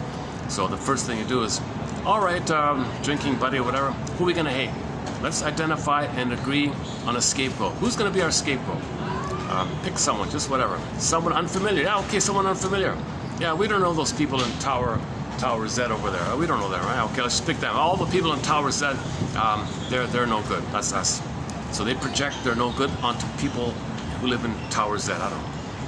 So that's how they deal with anything related to themselves. Z will have it. The people in Z, building Z, whatever. Now at the same time, when they're angry at the mother, well, hate the people in building Z. So they identify the scapegoat, the people in building Z. They live, okay, that kind of thing. Now after they blow off steam like that, now after they feel relief blowing off steam on the scapegoat, then they can take turns playing big shot. All right, now that we feel better for the moment, you get a turn playing infantile God. You play big shot, I'll listen. And I get a turn playing big shot, and you listen. So they enjoy this addiction of playing big shot. And if something real comes up, if any memories come up in the human trauma area, okay, put it on to Z. I mean the Z scapegoat one. So imagine that parents doing that to the kid. So the poor kid's being scapegoated by this. If the kid is in that environment, he will probably overly aggressive. If he's going to be covertly aggressive, he'll be passive aggressive. One severe passive aggressive version of the passive aggressive narcissism, a more perverse behind one, like the covert bully one, is Iagoism. He might become an Iago. Iago sits behind the scenes and does a very sneaky, covert, layered. There, you can never call them out on it, but they spread rumors around, get others against themselves. Okay, that's the idea that the child learned to get some relief from his parents. If he can finally get his parents to get angry at themselves. Okay, so for more on this point, you got to go to the comic, Psychoanalysis. Get the comic, Psychoanalysis. Dark Horse Publishing, well worth getting a digital copy of the comic. The comic, it's from 55, lost for decades, found 5 years ago.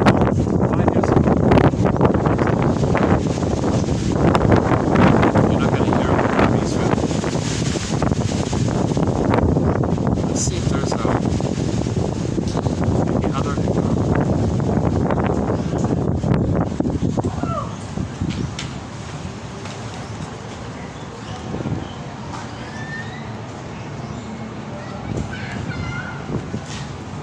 No, they're not. They're not walking out here. Okay, they're not. They're not walking on this side.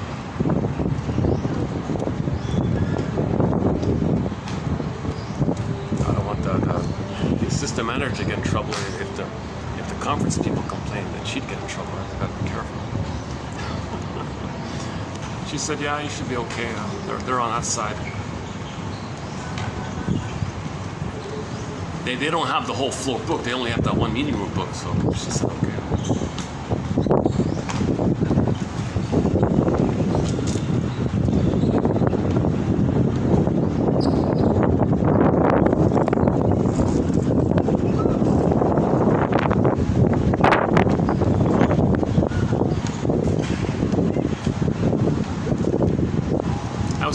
a funny ad, the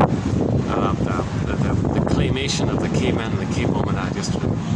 Oh, it's raining here. Oh, I can't get water on this phone. My phone's a bit vulnerable here. Let's go inside.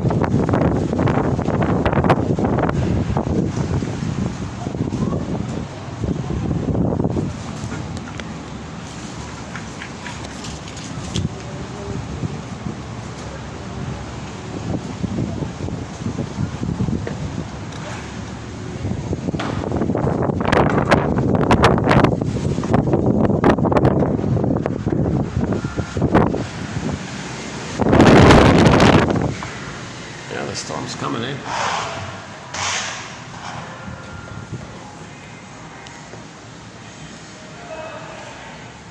Oh, Jesus. Oh, they're all over there. Okay, no, I can't stay here anymore. Let me return the chair and find some other spot. Hold on a second.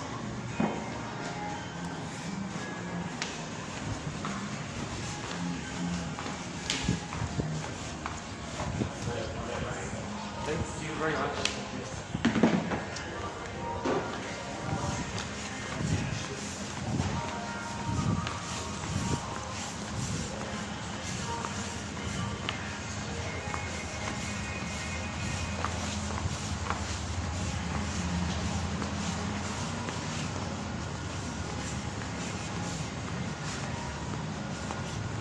Well, it's some kind of health thing. They're selling some kind of medical equipment or something. See, medical issues, psychosomatic problems, physical problems, okay, that's the anger at the mother rebounding in on your body. So the body's bearing the burden like this, right?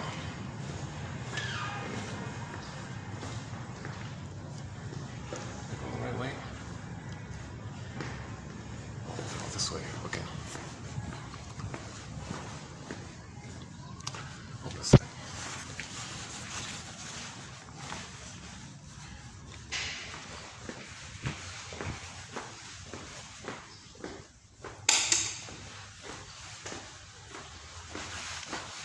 There's a nice little spot here, eh?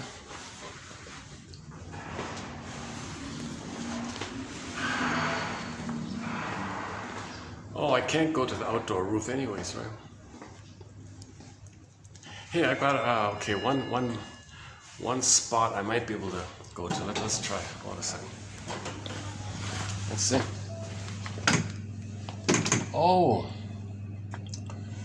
Okay. You know what? I gotta go to the other tower, I think. Okay, let me switch over to the other tower, and there might be a spot where I can go to. What is that?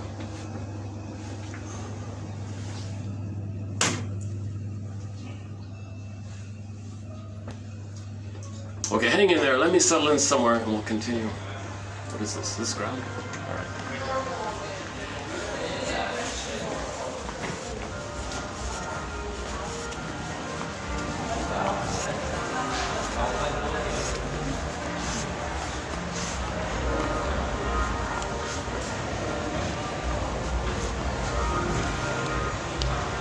This is all occupied in here, eh? All right, forget it. Forget it.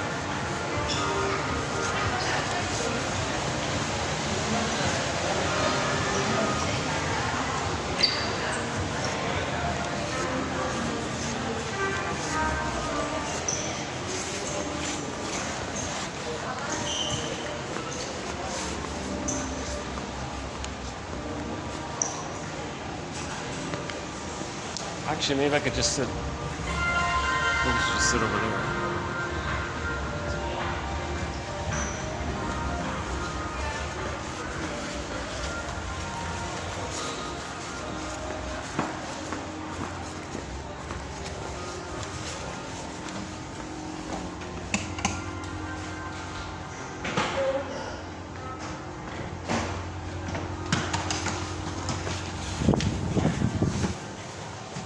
All right, it's working. All right, good. Let's see if we get lucky.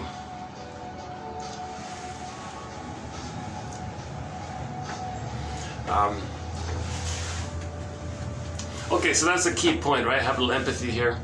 The positive intention of all dysfunction is to resume development. Recreate the frozen in the present and hope for a better outcome. Nonsense, but we're not aware of it. Identify and make the inference of all this. Then you can know the story of the past, now know what you could have known, feel what you could have felt, be in this comes back mourning process. So it's all about mourning. It's all about mourning. But you need an observing ego to do the mourning. So that's what we're building here.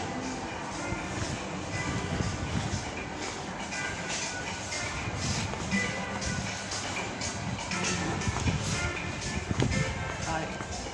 Can I just sit out there for a few minutes? All right.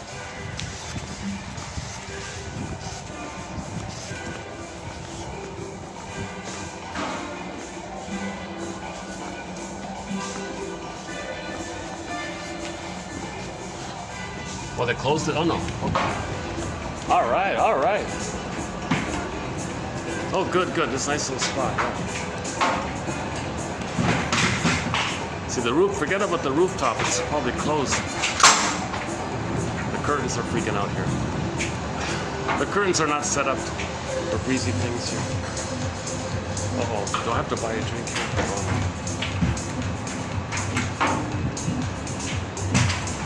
I'm just gonna be here for about 10 minutes and I'll... Okay, great.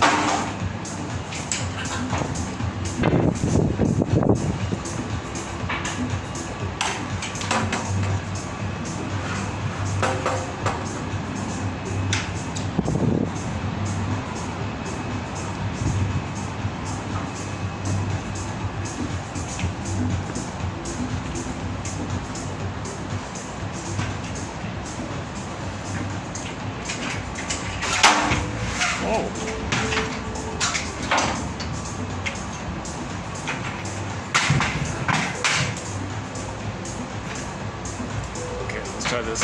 Let's see if we can finish up here.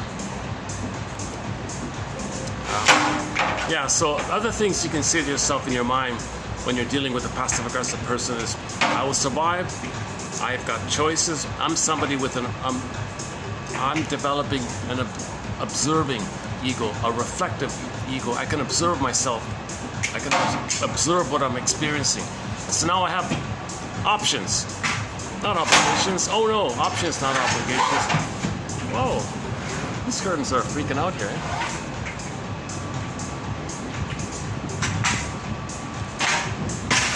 Oh, Jesus. They're better off just leaving it rolled up. Why do they pull it down? It's going to break the glass. Oh, these people, this is what they're doing is the bar, if it keeps banging on the glass, it's going to rip.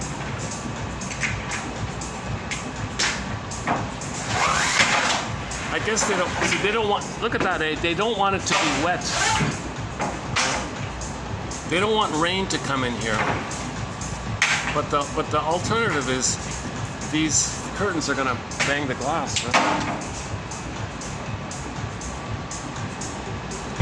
All right, none of my business.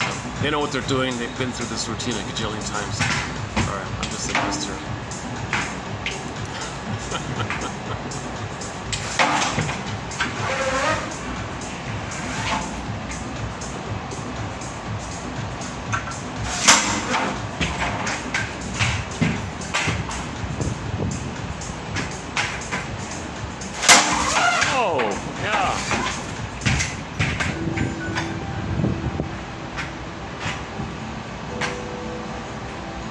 Personally, I think it's better to let a few raindrops. Oh my God.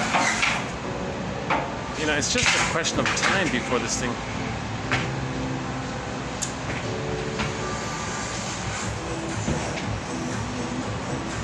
What if the thing breaks while I'm here? I don't want to get blamed for this. Kaplunk.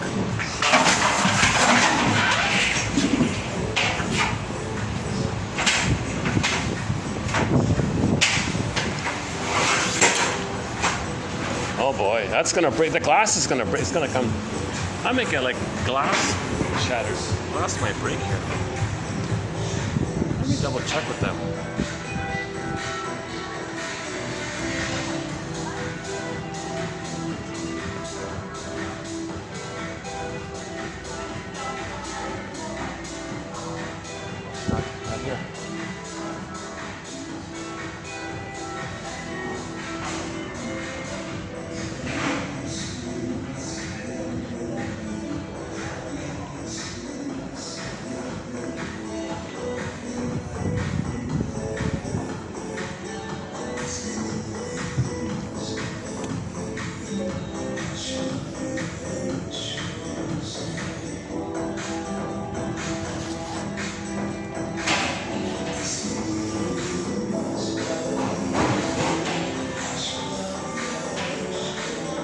This is an experiment to see. I'm thinking, oh my goodness. Yeah, those curtains are going to break the glass. Finally the guy's coming. Okay.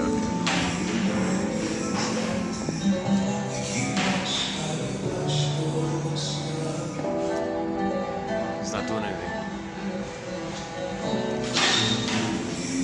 Oh, yes, he is. Okay, so he's doing he's doing as expected. He's going to pull up the curtains, yeah.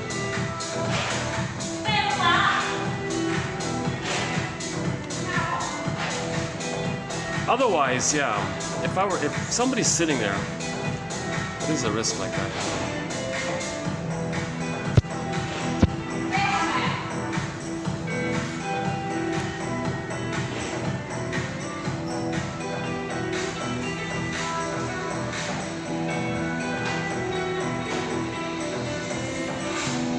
Oh, it's not working.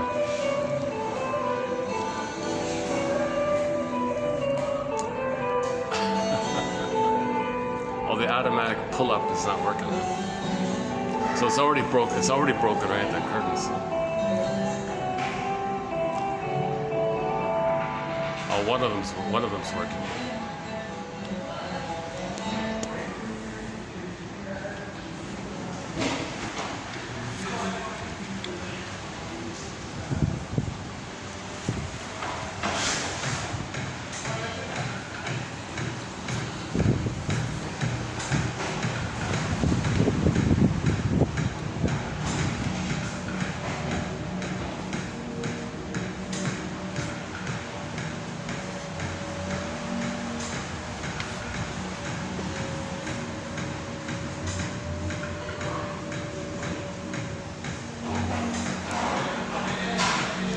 See, the wind is being aggressive here, right? Now let's say, just for the sake of making a point here, let's say the staff were in a bad mood and they would walk away. Oh, let it happen on purpose. It's gonna break, but they gotta do it thinking it won't be their fault, right? But if they think they'll get blamed for it, they'll fix it, right? But they're obviously happy, cooperative, nice staff here, so they don't want anything bad to happen to their authority employee, the mother. So these people are not being passive aggressive. They're not allowing the curtain to break the glass. If they were being passive aggressive, they wouldn't care, and they'd even want it to happen because they want revenge on the mother, revenge on the building is mother, employer's mother, authority's mother. But so they did it finally. Yeah, now it's working. Way to go, huh? All right. They saved the glass. Way to go. Good job, huh? Good job, yeah.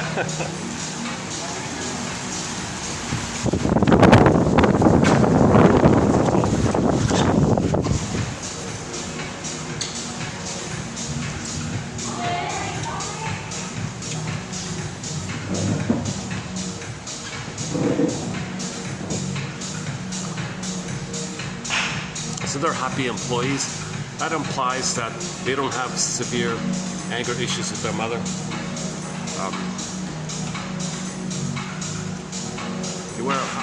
How's lighting? Can I get good lighting? Can I get lighting? Oh, forget about the rooftop. Forget about the rooftop. This is like one below the rooftop restaurant.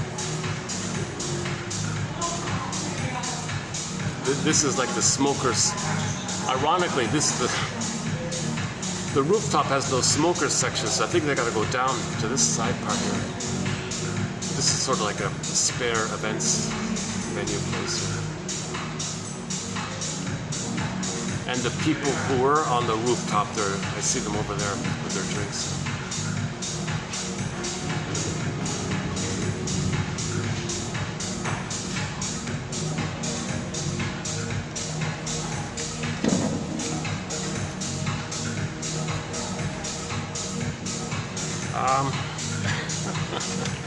How are we doing here? How are we doing? Let's see. Let's check back in.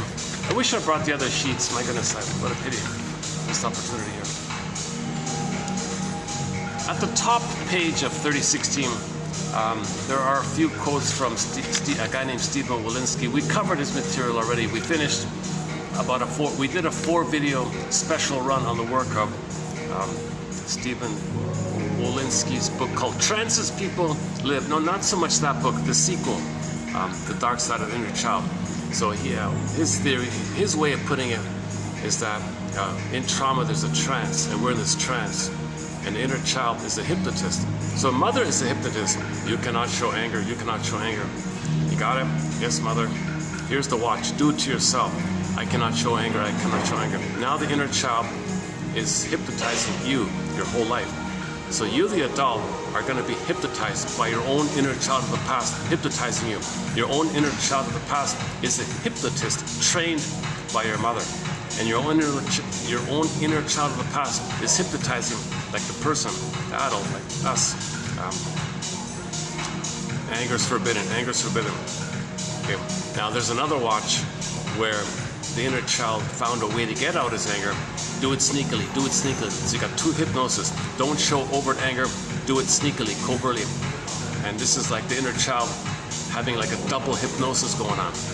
Okay, content and defense. Content, mother hurt you. Defense, get it out sneakily. That's your imprint. He puts it in terms of trance.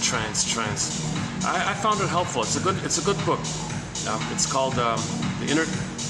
Terrible title. He calls it The Dark Side of the Inner Child. I don't see anything dark about it, but I don't know why he says it like that. That's a real pity he called it like that. Maybe the publisher said it would attract more people. I don't know. But you can never say that your inner child has a dark side. When you were a baby, you had to survive from an abusive mother, and you created a memory like that. Maybe a trance like that.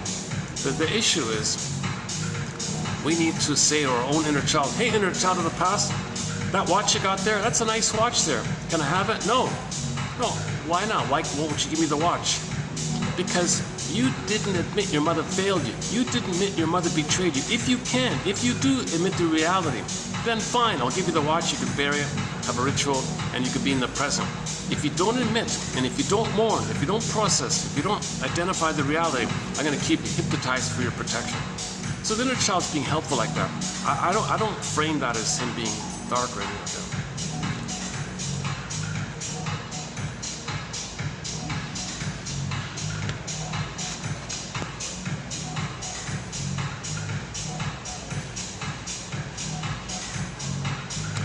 Hopefully this techno thumping thing isn't copyrighted. Usually when I go to a place like this, all this stuff's copyrighted. You might not even be hearing me now. I might have to trim out this whole section with this thumping thing in the background. Most of it's copyrighted, this stuff.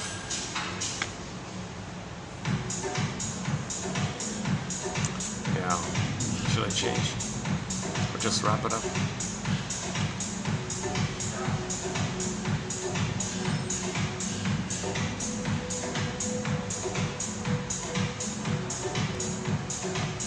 So Mr. Wolinski says, think about you as an inner child, and when you were a child, ask yourself that when you were a child, what were you willing to see and not willing to see? So what was I as a little child willing to see and not willing to see? Willing to hear and not willing to hear? What did I decide to see, and what did I decide not to see? Or what did I decide to hear? What did I decide not to hear? So just make yourself a little more conscious that we are the master of our fate. Says the Twilight Zone. Go to the closing narration for the Twilight Zone episode entitled One Life Furnished in Early Emotional Poverty. Excellent closing narration about we decide these things, we're the master of our fate. Yeah, okay, I think I just said it here for 10 minutes, right? What am I? Okay, let's go down to the lobby for a bit. And I'll wrap it up. Can we take a peek?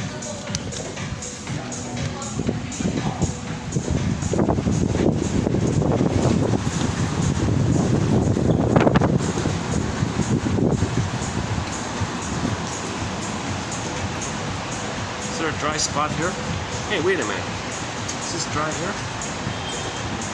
Hey, there's one little dry spot. Look at that. Yeah, right here. Eh? Okay, all right. Let's just finish it up here. Yeah, let's start to wind this video down here. Thanks very much. This has been part 2 of whatever. I forgot the number. This has been part 2 of whatever yesterday was.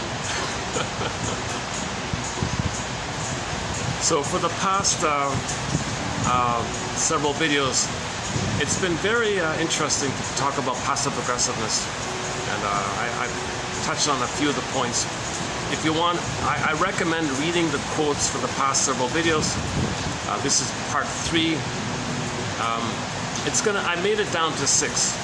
So this is actually part 3. So this concludes part 3 of the 6-video special run. I briefly thought about doing a part 7, but I'm going to scrap that one because the quotes in our collection, they got to be a little more substantial, a little more helpful, a little more informative, a little more clear, more specific, clear, helpful, like that. So I was going to do a part 7, and I thought, nah, it's a little too cloudy. Let's forget about it. It can go into, the part 7 that I was going to put is going to go into the honorable mention pile. We do have an honorable mention pile in our 10,000 batch, an extra couple of thousand. So it's going to go in there. So this is going to be limited to a 6-video special run. This is part 3. And I'll see you in part 4. Yeah, the staff acted just in time. Just in time. A couple of more. That easily could have shattered the glass. Oh, they got lucky. Yeah, they got lucky. I got lucky. Now it's just basically raining down.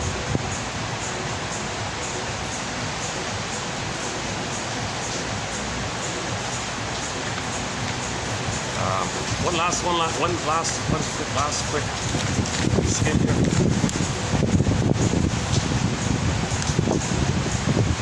Okay, I don't think I mentioned this one, yeah, from Mr. Walensky here. Oh, wait.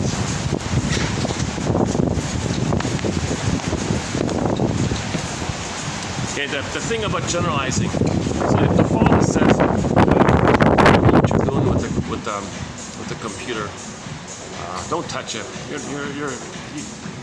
It's above you. You don't touch the computer. He may generalize that with all electronics, and in his life, he says, I'm incompetent with anything to do with electronics.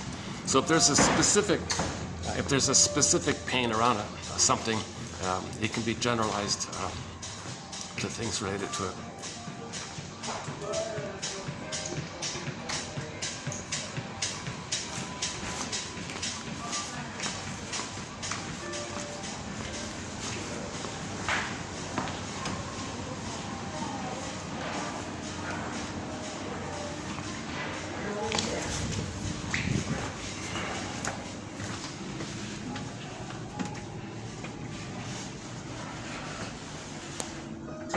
Oh, there's a very ritzy, pricey restaurant on the other side. Forget it. My goodness.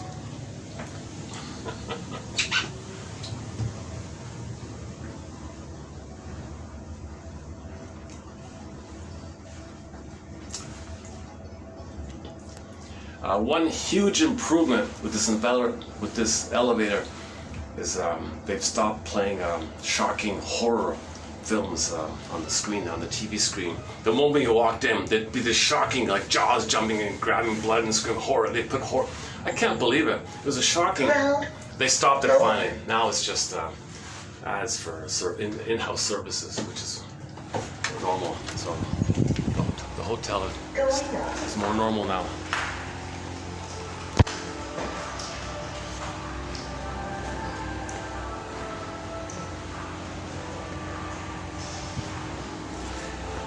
Okay, there's one little spot maybe I could go to. Hold on a second.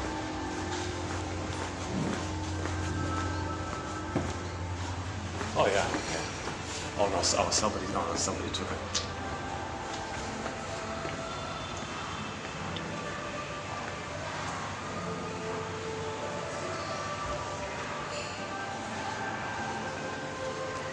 hold on. Why don't I just close the video here? I'm always hoping for a fun little ending, maybe a little joke or some last minute thing that hasn't been said. Sometimes if I just linger and dawdle, maybe with what's called reverie, you know, just see what floats up kind of thing. That's what a lot of people. Mr. Winborn, he makes a big point about the importance of using myths and fairy tales and metaphors to bring things together. Our soul is fragmented, right? Psychic splitting. So a part of you is not even aware of other parts of you operating in one area, disconnected from other parts of you. It's fragmentation, psychic splitting. Metaphors have the ability to kind of link and bridge things together. This part is sometimes. Yeah, okay, let's finish it. Let's just wrap it up here. Is there enough light here? Where can I get the best light?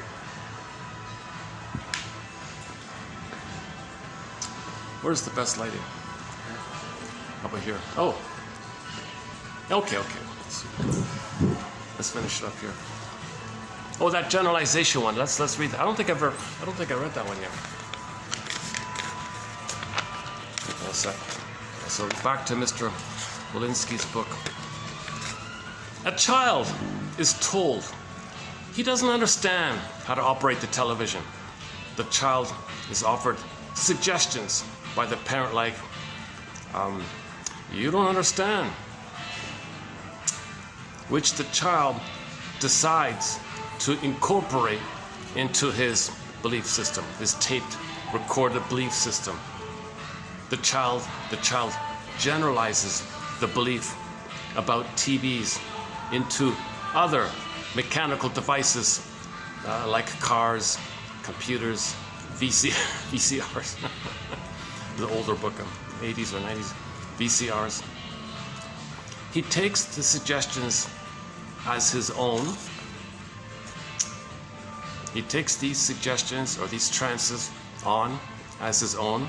Years later, the self-talk continues, and as the adult attempts to fix something, the inner child pushes the play button, and the voice says, I don't understand mechanical things.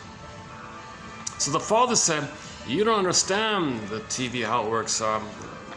Don't touch it. You don't understand it. 50 years later, he starts a hobby.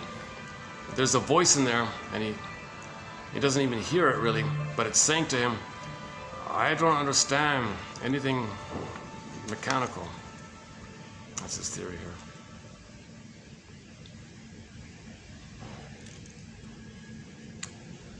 Okay, he takes a little poke at the New Age people. Do you think your thoughts create reality? Like in New Age, they say, just repeat affirmation, just say 1,000 times, you have a beautiful boat, I have a beautiful boat. To meet this level of magical thinking or grandiosity, disguise in New Age philosophy, what I do is I ask the group, hey guys, if thought creates reality, how many times have you had thoughts and wishes? Did they ever come true? If thought creates reality, it's a poor means of creation. It's never going to work. It's really never going to work, right? Nothing wrong with benign, positive perspectives, but thinking that the words is going to make it happen, okay, that's a continuation of the freezing point where babies think they make everything happen. Babies think that when things happen, they made it. Mother did stuff for him, he thinks he did it because he's in a state of undifferentiation. He doesn't know where he begins and ends, where the mother begins and ends, and the two is one, the whole system is him. So something happens, he thinks, poof, he made it. Magical thinking. Okay, baby says, in the uterus,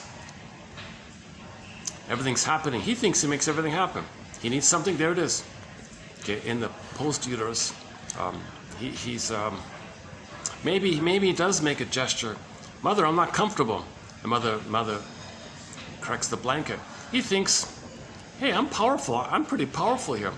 I gestured, or I thought, I made a little sign that I'm not comfortable, and things are better. Magical thinking. He doesn't understand that the mother picked it up and did the correction. See, he doesn't get that kind of thing. That's the theory. And if you're frozen at that kind of place, you go to a seminar called New Age Thinking, whatever, and the guy at the podium says, just say you want, fill in the blank, just say it a gajillion times, and it'll come true. So he said to the audience, have you ever tried it? Have you ever thought that you're gonna just say you'll win the lottery and you'll win the lottery? I'm gonna win the lottery, I'm gonna win the lottery. And did it ever work? Well,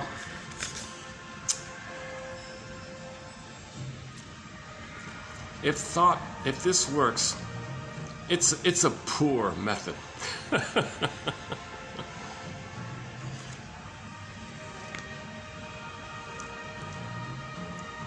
Hopefully this music in the background is not copyrighted. Okay, by the way, if you noticed a huge sort of cut in the video, that's because I was upstairs and there was some disco thumping techno music above, and it was all copyrighted. YouTube said you had to trim it out, so I had to trim out like almost like 15-20 minutes worth. That's because the phone picked up some copyrighted music. So that explains that. Yeah, okay, so let's, should we do the pigeon joke? We do have a few jokes on our humor thread. A major thread in our collection is humor, psychology of humor. We've got 62 threads on the go. Passive aggressiveness or passive aggression is one of our threads. It's developing. We now have 100 quotes in it. 100 quotes in it. Your mission, should you choose to accept it, submitted for your approval and consideration, of course, is to read these 100 quotes.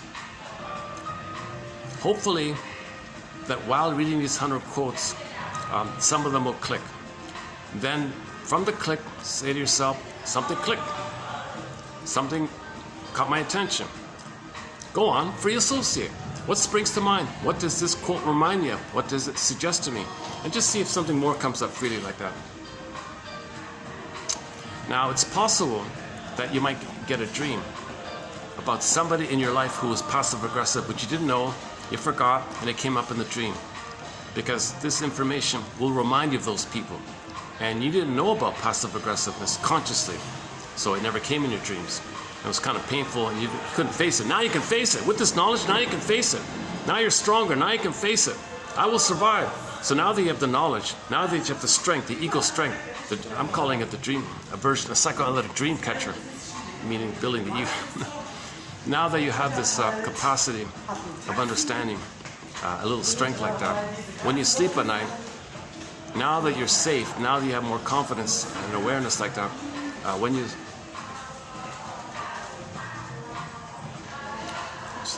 people passing by, now it's going to trigger. Now that you're ready to handle the painful emotions that you had but buried long ago, maybe you'll have a dream about somebody from decades ago, and you never dreamt about him before. You forgot all about him, maybe. Maybe consciously thought about him once in a while or something. But suddenly in your dream, you're having a real kind of interaction with that passive-aggressive person. And this time, with your knowledge, you're facing it. You're saying to yourself in the dream, oh my God, this person's passive-aggressive. Oh my God.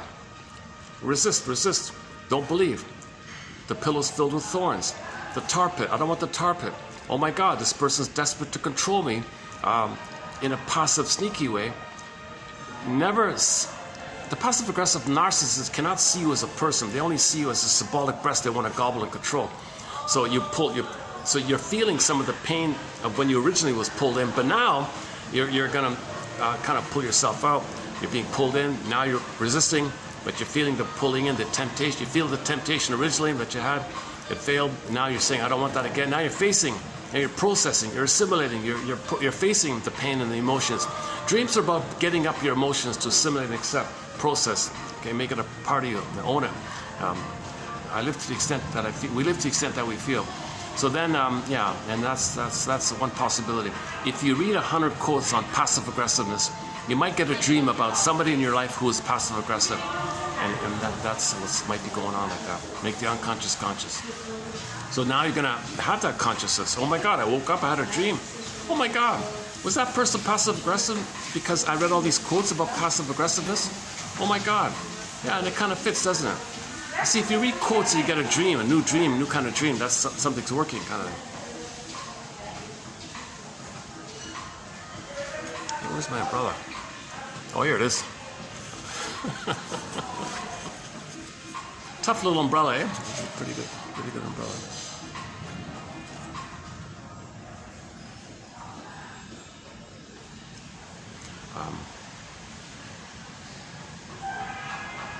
Usually these umbrellas break off easily, right?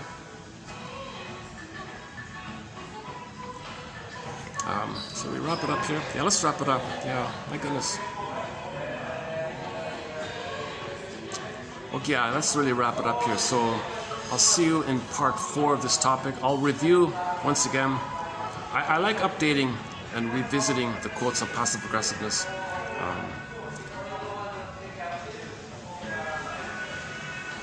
You'll see it more too, by the way. Like a lot of people say when they read the Enneagram, they see it everywhere, kind of thing. Oh, he's a 4, he's a 2, he's a 1, he's a... Yeah, you start labeling everybody, which type they are, Enneatype. You kind of like, it's kind of like more, you see it more, right? Now, I find that with myself now. I'm a little more aware of when people are being passive aggressive. And I say, oh my God, I get it now. That's a strategy of theirs. Their mother must have really punished them for showing anger, and it's coming out sneakily. And if that's their final pathway of getting their anger out, okay, well, you have empathy, you have understanding. Understanding leads to empathy. Empathy leads to peace, you know. So acceptance like that. Now you don't have to pull yourself into it. And if you are being triggered, if they are triggering you, if they're magnetic, it's got a little magnetic what they're doing sometimes. Then you can, okay, now you know you have choices. Options, not obligations. You have options, not obligations. O-N-O. That's an old acronym from a self-help book. I don't remember the author, but it always stuck with me. Oh no, there's a passive-aggressive person. O-N-O, options, not obligations. So now you can take a time out, review that they're passive-aggressive, review their game. Okay, I will survive. I will get through this. I will process my feelings. I will get through this. I will survive. I will have my feelings. I won't suck in and let them trigger my hope for development, because that's what they're doing. That's their appeal. That's the sugar-coated idea of them. And they're intuitive. They can pick up. They know how to get their anger out sneakily, in inexpressible, insignificant ways. How does it go again? Is there a person in your life who irritates and frustrates you in insignificant and endless ways? Insignificant and endless ways. There's the tug, the pull, the tar pit. You're irritated. They're doing little things endlessly. They're irritating you. It's kind of like they're trying to control you.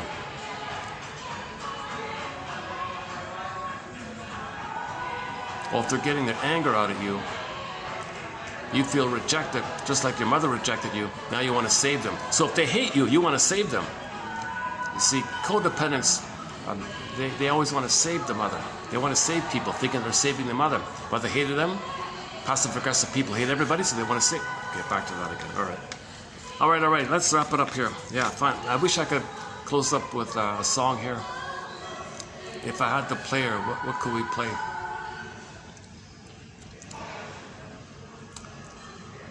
Well, the Harlequin song, You Are the Light's on my mind, because YouTube blocked it out. I can't believe it. That's a good song. You Are the Light. So let's play another. Let's close up with another song by the classic rock band Harlequin. Let's try. They've got a song called Rise. After their album entitled Waking the Jester. I kind of like the live version. The live something Q. There's a jester image on it. So let's play the live version of Harlequin's Rise. We want our consciousness to rise.